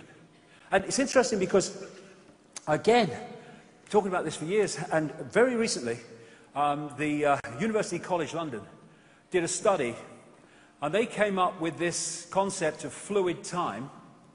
And what they found was, when top sports people, like tennis players, are waiting for a serve, or someone in baseball is waiting for a pitch, or a footballer's waiting to react to something, they start decoding time in a different way.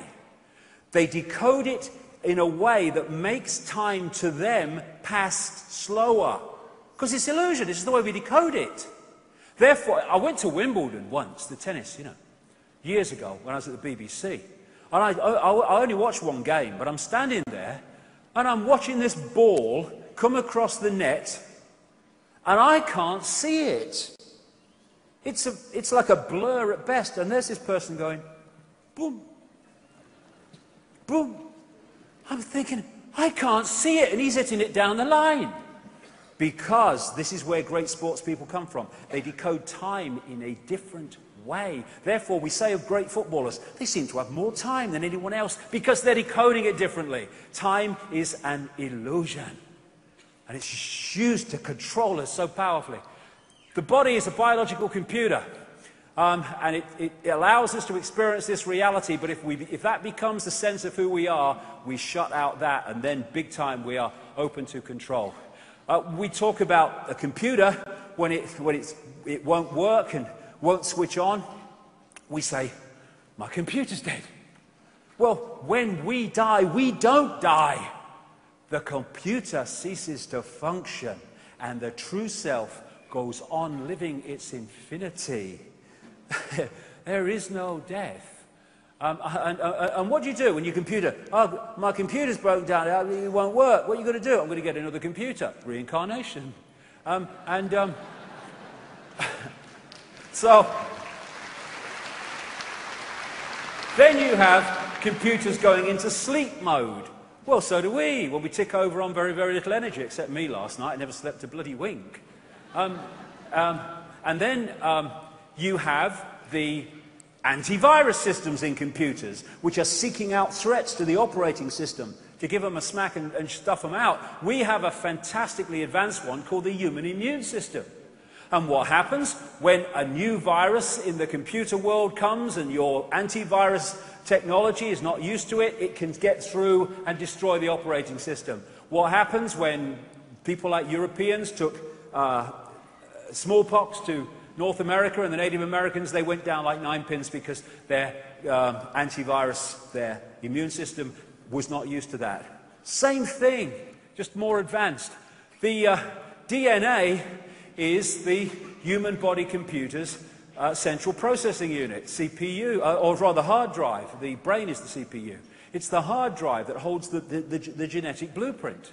And therefore, when you have people, and there are some doctors that have studied this, I know one in particular who's done a lot of research on it, they found that when people have had heart transplants, particularly heart transplants, funny enough, but transplants of lungs and other organs, they have taken on not just the characteristics, personality-wise, of the donor, but also aptitudes and gifts, like suddenly they can paint well and they didn't before. And people are going, why? This is a mystery. No, it's not a mystery. What is downloaded from the donor to the receiver is information, which is now available to the receiving operating system and can influence the attitudes, thoughts, and actions of that system. And this is the CPU, the brain, the central processing unit, which processes information, but the whole genetic system is processing information, and this, in its true power, is the biggest processor of information. And this is an enhanced picture taken at the Necker Hospital in Paris, where they put tracer dye into acupuncture points in, the acupuncture healing system. And I looked at that and I thought, that's a motherboard. And it's interesting because what's passing through these meridian lines is what the Chinese call qi. It goes back thousands of years. And what they found is when the qi energy passing through these lines is not moving at optimum speed, it's too fast or it's too slow, then there is manifest in that body a mental or emotional or physical dis-ease, disharmony. And of course, what happens when a virus hits a computer? What's the first thing we see?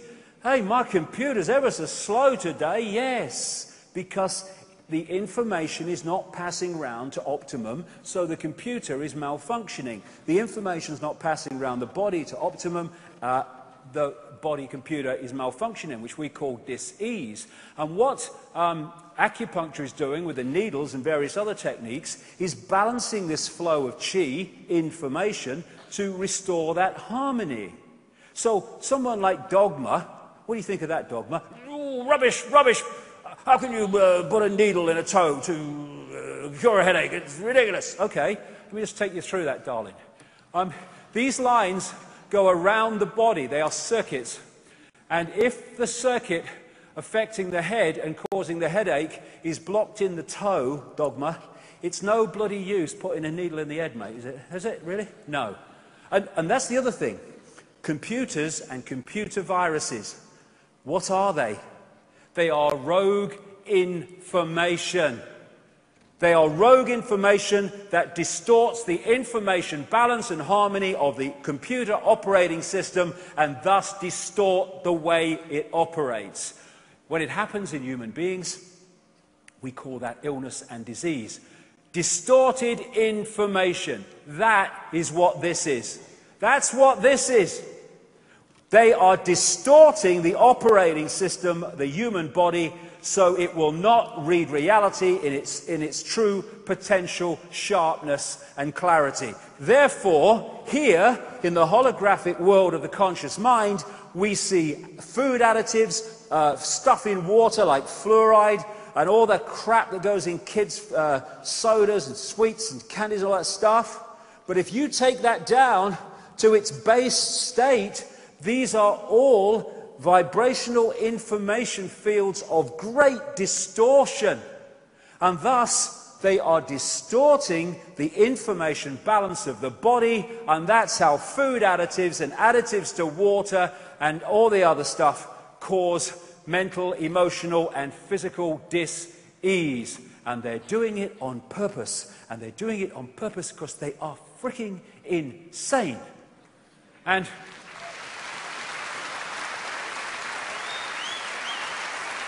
so, this white, black, sky blue, bloody pink, I don't give a damn, it's just a vehicle for experiencing this reality. And thus, it is like a spacesuit, a genetic spacesuit in a way, that allows you to experience a certain reality that you otherwise couldn't in your another state. And that's why this is, in terms of understanding reality, the ultimate freaking idiocy. Racism. Racism is making a statement or judging somebody by the vehicle, their infinite consciousness. By the way, the same infinite consciousness that you doing the judging is part of. It's hilarious. Because of their spacesuit, their genetic spacesuit. It's like two spacemen on the moon, and one is prejudiced against another one because his spacesuit is a different colour and was made by a different bloody company in some other bloody country. We would say that is ludicrous, but that is racism. It's ludicrous. It is idiocy. What we call humans is a software program. It's a software program, a certain software program that allows a certain experience within a certain range of frequencies. And the different races are just sub-software programs of the greater base software program. We should be celebrating uniqueness, not scorning it.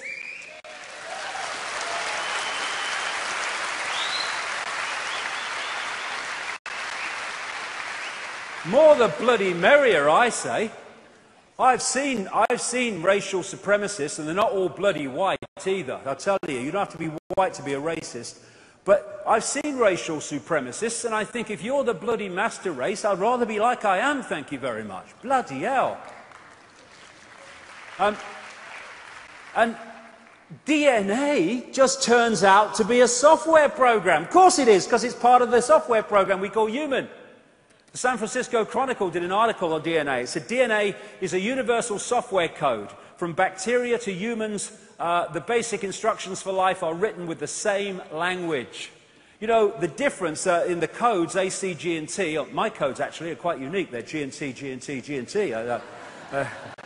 People watching around the world, that's gin and tonic, by the way. But A, C, G, and T, and how these four codes are in relation to each other decides what your outer form is. And the difference between a rat and a human in terms of the DNA coding is ludicrously small compared with the difference in the outer form. In fact, if you're a politician, it's even bloody closer, apparently. You know what I mean? Yeah. And DNA is something else. Brings us back to the cosmic internet. It is a receiver-transmitter of information. And if you know that, and the target population doesn't, my goodness me, the manipulation potential is just infinite. So DNA is a receiver-transmitter of information. Now, you would expect crystalline input into something that's a receiver-transmitter. It just turns out that the human body is massively crystalline. The membrane of every cell, and we have trillions of them, is a liquid crystal. The Earth is massively crystalline. Every grain of sand is a crystal. And they use crystalline rock at the big vortex points, the ancient adepts did, going way back, because they were points of receiving, transmitting information when they understood the greater self and the greater reality more than many people today. And DNA is crystalline. It is a receiver-transmitter. This is an article on DNA that I came across. From the characteristic form of this giant molecule, a wound double helix, the DNA represents an ideal electromagnetic antenna. On one end, it is elongated and thus a blade which can take up very well electrical pulses. On the other hand, seen from above, it has the form of a ring and thus is a very magnetical antenna. Now, what if you knew this and you could manipulate from that knowledge, without the knowledge of the target population, what frequencies that DNA was transmitting and receiving on? If you could dictate that, you would squeeze, brackets visible light, the perception range of the target population into a tiny band, which will be very relevant in part 2. So we have mind-body, which is the holographic body and the lower auric field, body-mind. And the mind energetic level and the greater self connects into the body through these vortex points, people call chakras, wheels of light in the Sanskrit language.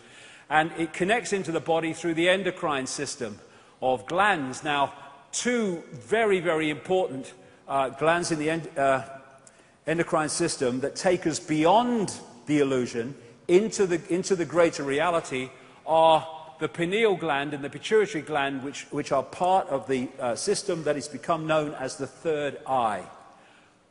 What a surprise that one of the major effects of fluoride in the water and in the toothpaste is to calcify the pineal gland and thus stop it functioning as a greater self connector with a greater reality. They want to hold us in the five senses. That's why all these things are targeted. And the people, you know, putting the stuff in, they haven't got a clue. It's just their job. Oh, I don't know, I'm not a reason why. I'm talking about those that are dictating that it happens in the first place. So we're living a false identity. That's why we are enslaved. We think we're men and women. Well, we are. It's an experience. It's a nice experience to be a man, nice experience to be a woman. There's different experiences. That's fair enough.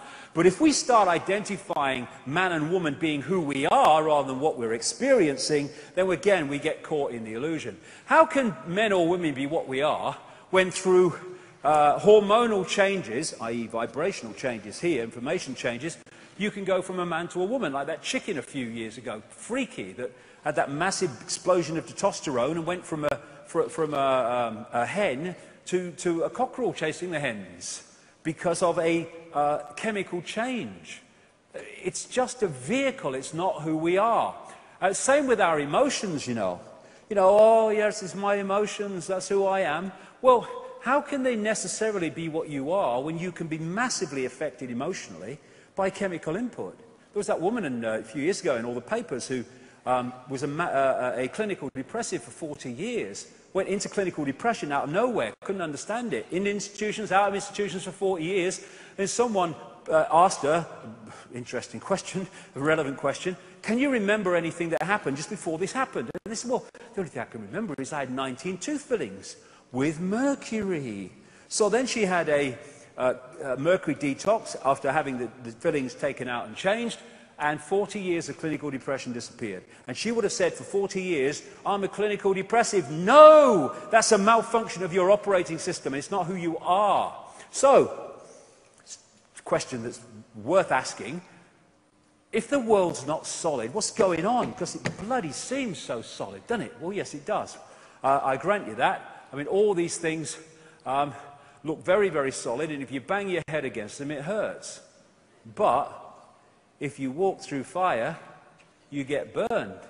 If you believe you get burned, and you walk through fire in another state of awareness and you don't get burned, we are decoding the solidity. It's part of the process that we are going through to create this reality.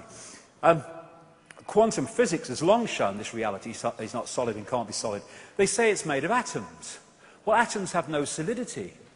As someone said, quite rightly, that if you take the nucleus of an atom to be the size of a 10-cent piece, then the atom would have to be about the size of a cathedral. and the rest would be empty space. Actually, it's not empty space. It's just a packet of bloody energy. And you know when you put a disk in a computer, as the decoding process goes on to put it on a screen, certain processes happen. This thing that they call atoms is just one of the processes to turn vibrational information through electrical into a digital and holographic. We live in a holographic world, illusory physical. And this is very, very important, because if you think the world is solid, what is solid? What's solid another word for? Limitation. I can't. Once you realize it's fluid and you can play with it, once you start to awaken to it, then limitation starts to be diluted. They don't want people with diluted limitation. They want people with a perception of total limitation. So this is a studio where they make holograms. Basically, there's a laser. They break it into two sides. One goes onto a photographic print. One goes onto the print and bounces on, collides with that part of the laser, having taken on, in effect, vibrationally, the image that they want to holographically take a picture of. And so what happens on the photographic print is you have what they call in holographics, here we go, waveform, a waveform interference pattern. And it's basically like dropping two pebbles in a pond, and the waveforms go out from that, and as they collide, that is a waveform representation of where those pebbles dropped, how big they were, how fast they dropped. All those things are encoded in that waveform. If you could decode it, it would tell you that. And this is a holographic waveform on a holographic print. Looks like a fingerprint. I would suggest that's absolutely not an accident. Anyway, all you do then, because that is waveform information. It is another version of the waveform construct of the whole universe, which plays out into this by decoding it. And then when you decode this by firing a laser at it, amazing things happen. Apparently three-dimensional images appear. And they look as solid as you and me, but you can put your hand through them because they're illusions. There again is the print, fire a laser at it, bingo, there's a three-dimensional image. These are all holograms. Another hologram, another hologram. Oh, God, if only. But I'll talk about her after we've had a bit of lunch. Yes, I've lost my knighthood, you know. I've lost my knighthood. It was the Satanism at Balmoral that did it in the end. That was the clincher. Anyway, this is a guy on a stage in Melbourne. This is a guy on this stage in Adelaide, and he is a holographic projection. They're using more and more holograms in all these different ways. There's an Elvis hologram there. That's CNN playing with holograms. And thus, this physical world that seems so solid is actually a decoded reality through the digital to the holographic. I mean, you know, you can look at a computer game and the best of them look real solid when you're looking at the screen. It's just information being decoded. The world is holographic, of the conscious mind.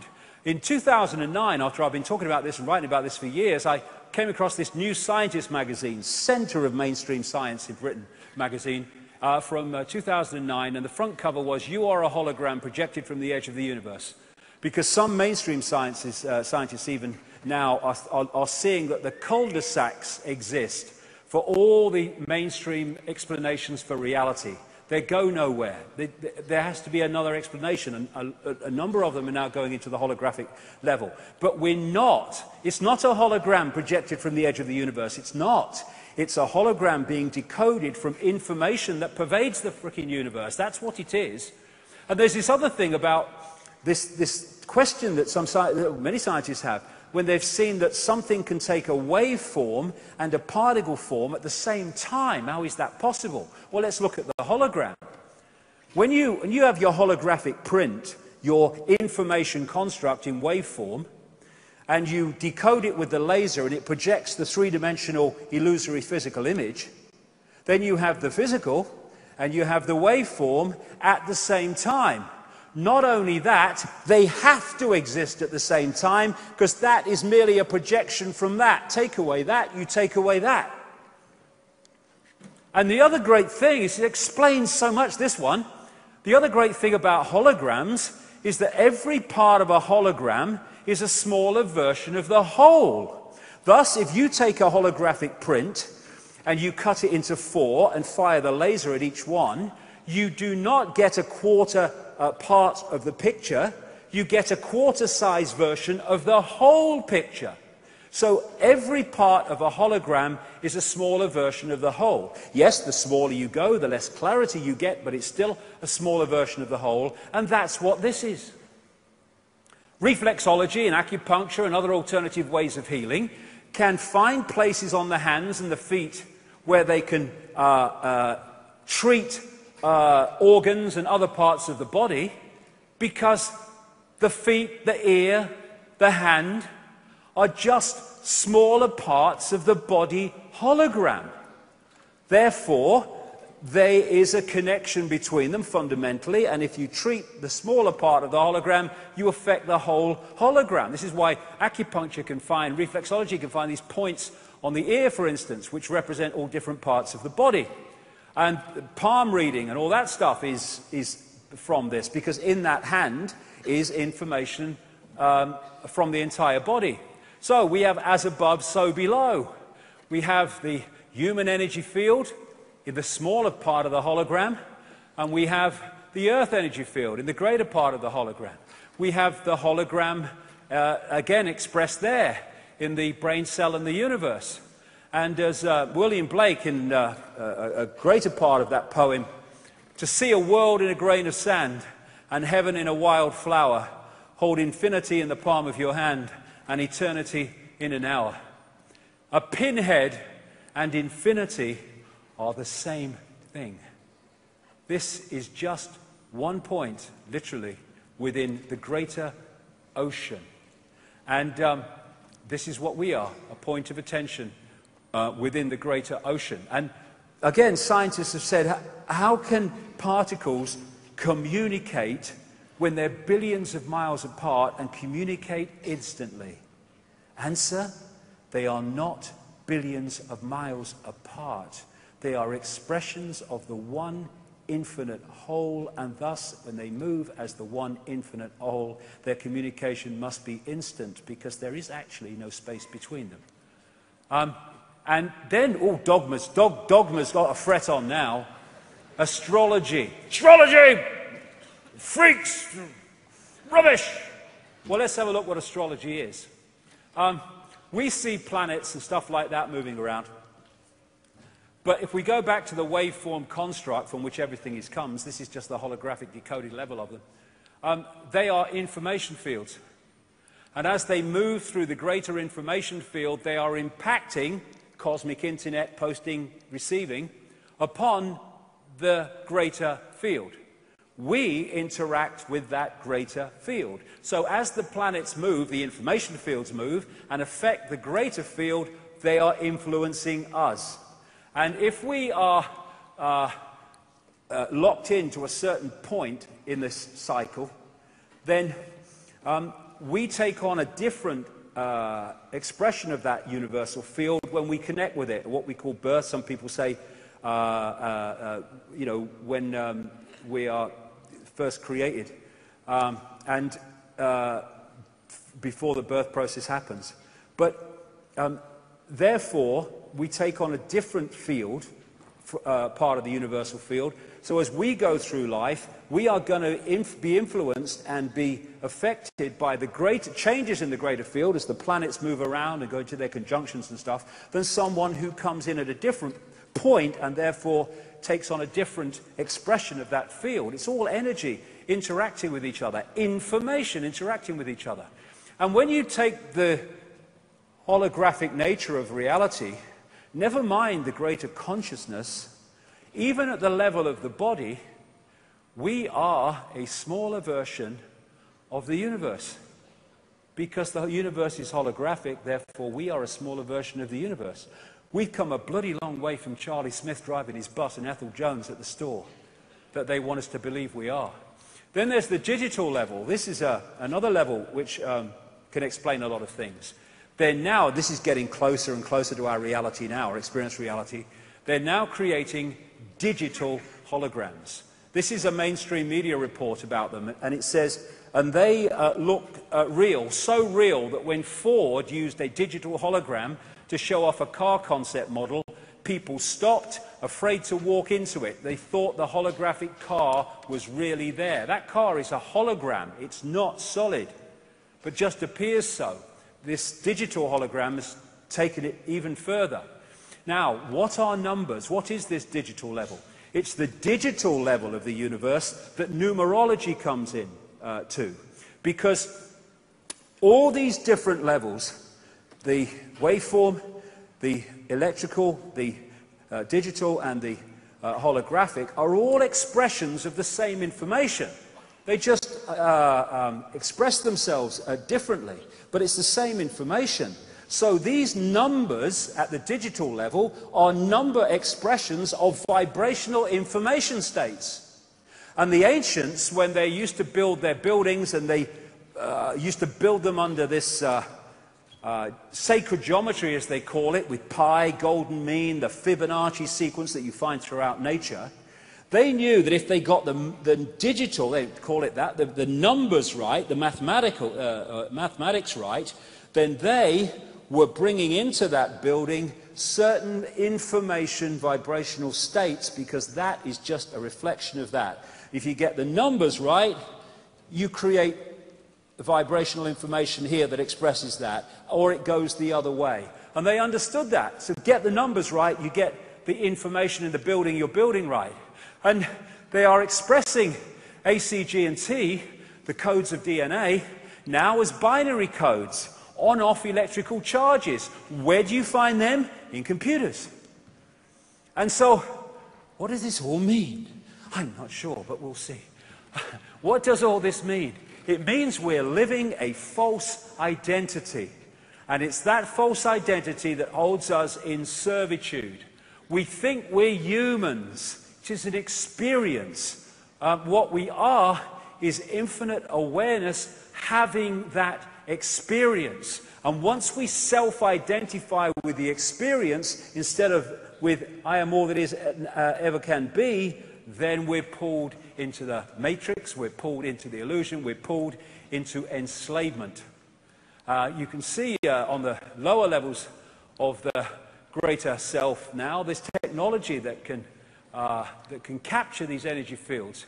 And of course, near-death experiencers who've left the holographic level have experienced some of these other levels that I'm talking about, and some of these other states beyond the illusion. And I studied this a lot for many years during my research, and the common themes that people repeat are incredible. This is one that encapsulates everything that I've been talking about, a near-death experience telling of what happened to him. He said, everything from the beginning, my birth, my ancestors, my children, my wife, everything comes together simultaneously. I saw everything about me and about everyone who was around me. I saw everything they were thinking now, what they thought then, what was happening before, what was happening now. There is no time. There is no sequence of events, no such thing as limitation of distance, of period, of place. I could be anywhere I wanted to be simultaneously. That is who we are, and that is what the control system is desperate for us not to remember.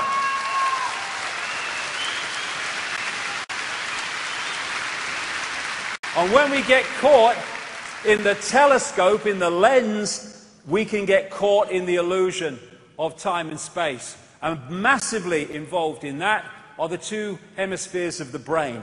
This is a big thing in terms of the way we're controlled and enslaved. There are two hemispheres of the brain, the left and right, and then there is this bridge, corpus callosum, that's supposed to be the means through which they talk to each other. They have very, very different personalities, very, very different ways of decoding reality. Ideal, we are whole brain people and get the best of both. Goal of the control system, stick them in the left brain, shut the right brain down. So the left side of the brain is logical in its version of logic, and it is sequential. What it does is take happenings in the now and it puts them in a sequence. And we call this sequence time. And the faster it moves the sequence, the faster time seems to be passing. The slower it moves the sequence, the slower time seems to be passing. Thus, when you are in a situation you don't like, oh, time's passing so slow. A situation you love, oh my goodness, is that the time? It's flown today. It's because the sequence is being put together in a different experiential way. That's time. Oh my goodness me. No, it's the left side of the brain. It's, this is the big one. It looks at things in parts. The left side of the brain sees everything as apart from everything else. It doesn't see pictures, it sees dots. It doesn't connect dots, it sees dots. And that's what they want, is one of the reasons they want us in the left side of the brain. The right side of the brain is intuitive. The right side of the brain and the heart are very, very, very much connected. It is holistic, and it looks at wholes. It sees the connections between things. That's why they don't want right-brained people. And this is a Mercedes-Benz advertisement, fully enough, giving a symbolic feel for the two sides of the brain. This is the left side of the brain. Oh, my memories are boring. I love structure. I love hierarchy. I love lessons. Oh, exams. I love them. I love them. And this is this guy. Hey, chill, man. Chill, man. Hey, let's do a painting here. That's good. Oh, yes. What we want is both. Because you get people who are really right-brained and they can't function in this world. We need both. And this is a Neil Haig depiction of the two hemispheres of the brain. This is the structure. This is the hierarchy. This is the world that we live in. Because humanity and that which runs the institutions has been turned into prisoners of the left brain, that's why our society is a left-brain society. And it rewards left-brain people. You know, if you go to school and you take information into the left brain and you hold it and then you spew it out at exam time, you pass. Oh, he's ever so clever. No, he's got a good memory and his left brain is functioning very well. But you are a kid who's more whole-brained and looking at it from another perspective, and he'll look at this information, boom, boom, boom, and he'll whip it over there, and he'll look at it, and he'll go, it's a piece of shit. And then he's punished. He don't pass his exams. And he whips it over to the left brain under pressure. A lot of them do and conform because it's easier that way. And a lot of people don't. Hello, is that Mrs. Jones? Yeah, it's about Johnny. Is a problem. What's happening? He's asking questions and all want to do it. Oh my God, don't do that. You know, Gareth, I'm so proud of Gareth because who was singing for us today, because he didn't mess about when he went to school. He didn't get C's. He didn't get D's. He got E's, right? And because he couldn't give a shit. And 30 years later, he's an incredibly intelligent man, right?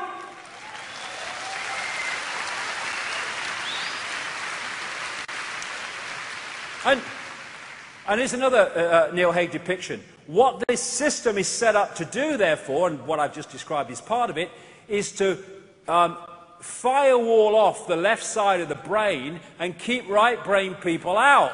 And left-brain people, therefore, are very suspicious of right-brain people. He's a bit of a bloody loony, he is, and all that stuff. This is the artist. This is the maverick. This is the visionary. This is the one that can see beyond the illusion. But they want the focus of attention in the left side of the brain. Hey, look, mate, honestly, mate, okay, I'm standing here, I've got reddish hair, I've got a brown bloody T-shirt on, there's a big word called doom on the bloody... No, mate, it can't be. I'm driving down the road, I'm going to vote for Obama. You know, I mean, the illusion is just so massive.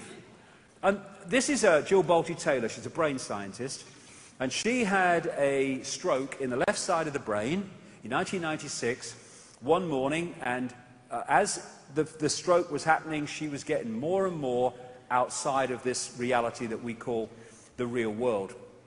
And what was happening is that her left side of the brain was no longer decoding reality as it should because it was malfunctioning. Suddenly, her hands didn't look like hands anymore. There was no point where her body ended and the rest of the room started. It was one energy field. she, in her words, lost 37 years of emotional baggage because the baggage was in the operating system and it was no longer being decoded, thus she wasn't experiencing it. And she said that during this stroke, when it was happening, she didn't realize it was a stroke for a while. She actually remained conscious for a lot of time, which is why she was able to retell the experience. And she said at one point, she's trying to call work to get some help. But she gets the business cards. She's trying to see the number, because she can't remember the number. But she can't see numbers. All she can see is digital squiggles. Why? Because the left side of the brain had stopped decoding through the digital into the holographic, and thus she'd gone back to the digital, and she was seeing that level of reality. And then she had waves of clarity every now and again, which allowed her to go forward. After 45 minutes, she managed to ring work. So she rings work, and the guy must have picked it up and said hello, or something like that. And all she heard at the other end was woof, woof, woof. And she said, I said to him, it's Jill, I'm in trouble. She's sure as hell, she said, I said, it's Jill, I'm in trouble. But all she heard herself say was woof, woof, woof. Why? Because the vibrational information she was hearing from herself, the vibrational information coming from the guy at the other end, was no longer being decoded accurately through to words that she understood. It was being distorted, thus she wasn't hearing it, because she only hears it when the brain decodes it. This is a guy called Stephen Wilshire. Became very well known. He's what they call an autistic savant. They find it very difficult often to interact with this world, but they have brilliant, brilliant gifts. And he became well known because the BBC flew him up into a helicopter over London for something like 30 minutes without a notepad, or not that it would bloody helped. And he just looked out the window, and he came back and he drew London from the air with incredible accuracy, even getting the number of windows in major buildings correct. And this is another autistic savant called Daniel Tammet, and he's got a computer-like way of filtering and decoding numbers, and also learns languages in a ridiculously short time, including amazingly difficult languages like Icelandic. He went on to an Icelandic television program 1 week and was challenged to come back the following week speaking fluent Icelandic, and he did it. And his language teacher said, this man's not human. Oh, yes, he is. He's the human that we should be if this control system was not suppressing us as it is. And so what the left side of the brain would do is go, Sam, yeah, Sam, Timur, yeah, that's right. What the right side of the brain does, which is where these are coming from massively, it goes, gotcha. When Stephen Wilshire is looking out the helicopter, he's not going, oh, that's got one bit, hold it, one window, no. His right side of his brain is going, gotcha. The lot, picture. That's who we really are, and they are expressing fantastic gifts to give us a reminder of who we really are.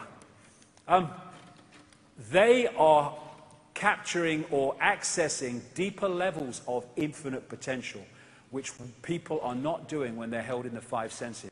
And people say, well, you left school at 15 and you didn't even pass your 11 plus. You went to Crown Hill Secondary Modern. You weren't very good there either.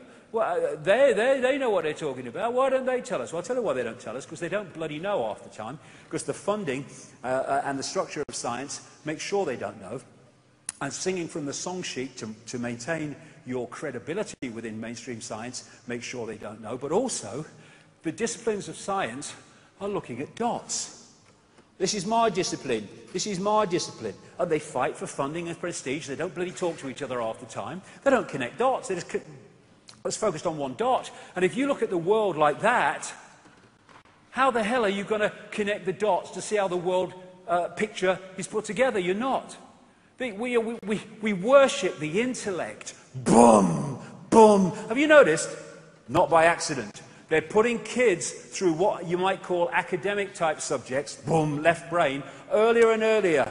You know why? Because letting kids play and play and play is ad-lib, it's creative, it's imagination. Boom, boom, boom. They don't want that. They want them in here as early as possible. Kids shouldn't be going to bloody school at that age. They should be playing the wonder of the bloody world.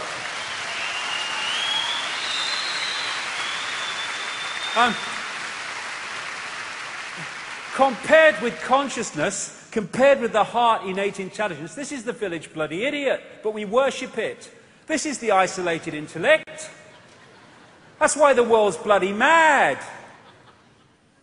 This is what the isolated intellect does. It puts you in these minute little bubbles of awareness, consciousness or mind, all that is or little me. Free yourself, not just free your mind, free ourselves from mind and the diktats of mind. Blank sheet of paper. Okay, from this moment, all my preconceived idea got to earn its place on this piece of paper by information, evidence, insight. I'm not going to put anything on this paper because you, mother, father, you teacher, you scientist, you politician, you bloody journalist have told me I should. I'm deciding what goes on my piece of paper because I am a unique expression of all that is. And I'm not you, I am me. Open your mind, open your heart, get into this in a big way later. And when you open your heart and you open your mind, you access the universal field beyond the illusion, and bingo, massive insights and understandings come pouring in. Not because you're a chosen one, not because you're special, not because you are Jesus who's come to save the world, but because you've just opened yourself to that which is available to anyone who wants to open themselves to it. All possibility, infinite love is the only truth. Everything else is illusion. And this fork on the road, are we going to go with the head, which has got us into this bloody mess, or are we going to go with the heart, which takes another look at everything?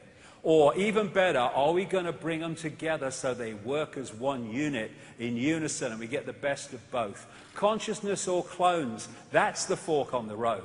And when we open ourselves to the greater awareness, we start to hear and dance to the music of the universe that is screaming at us. Listen, dance. I can't hear, I can't dance, I've got to go to work, I've got to go to school.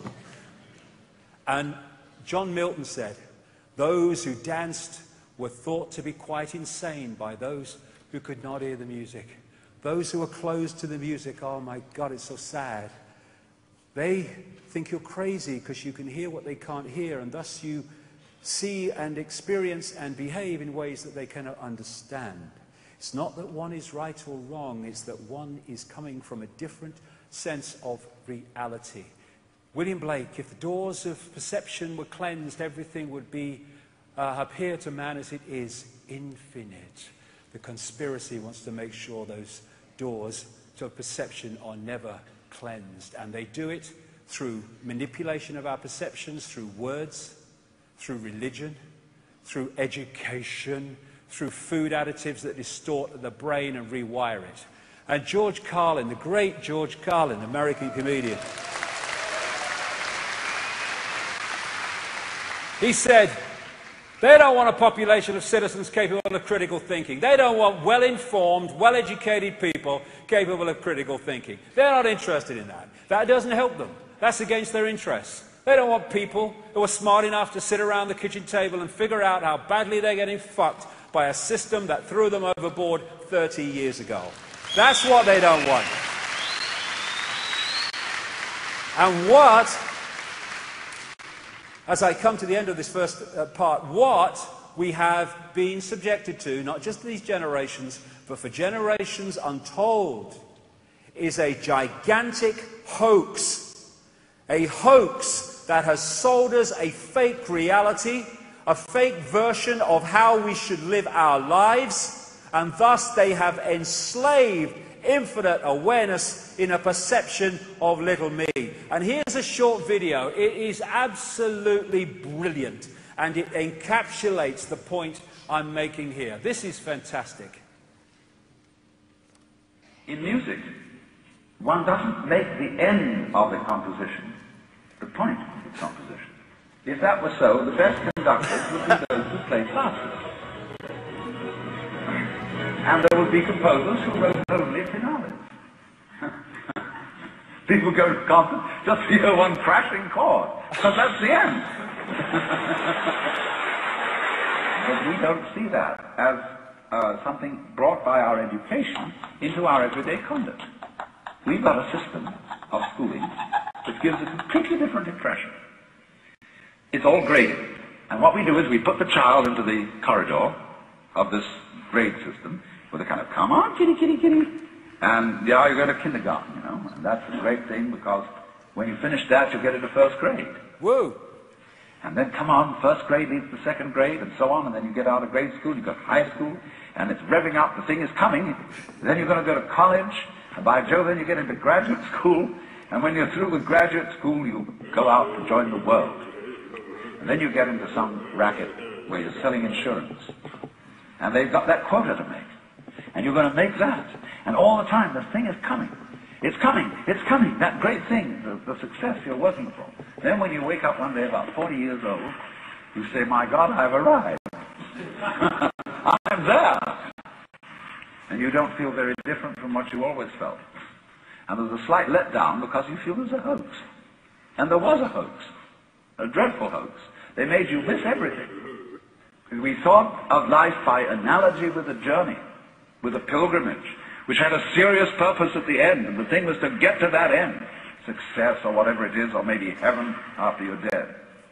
But we missed the point the whole way along. It was a musical thing, and you were supposed to sing or to dance while the music was being played. Exactly. That is so brilliant. That's so brilliant. So, we're back to the little question. Why? Why is it like that? Why is the hoax? Who's behind the hoax? It's a multi-level conspiracy. Who is controlling our sense of reality? Well, the rabbit hole goes so deep in answering that question.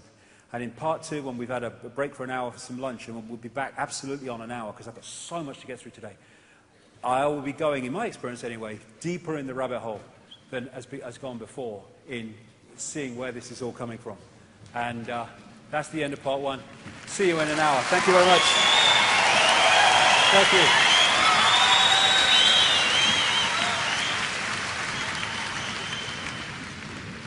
This break is for 1 hour. Please feel free to get food and drinks from the foyer during this time, but please remember the show will restart in precisely 1 hour.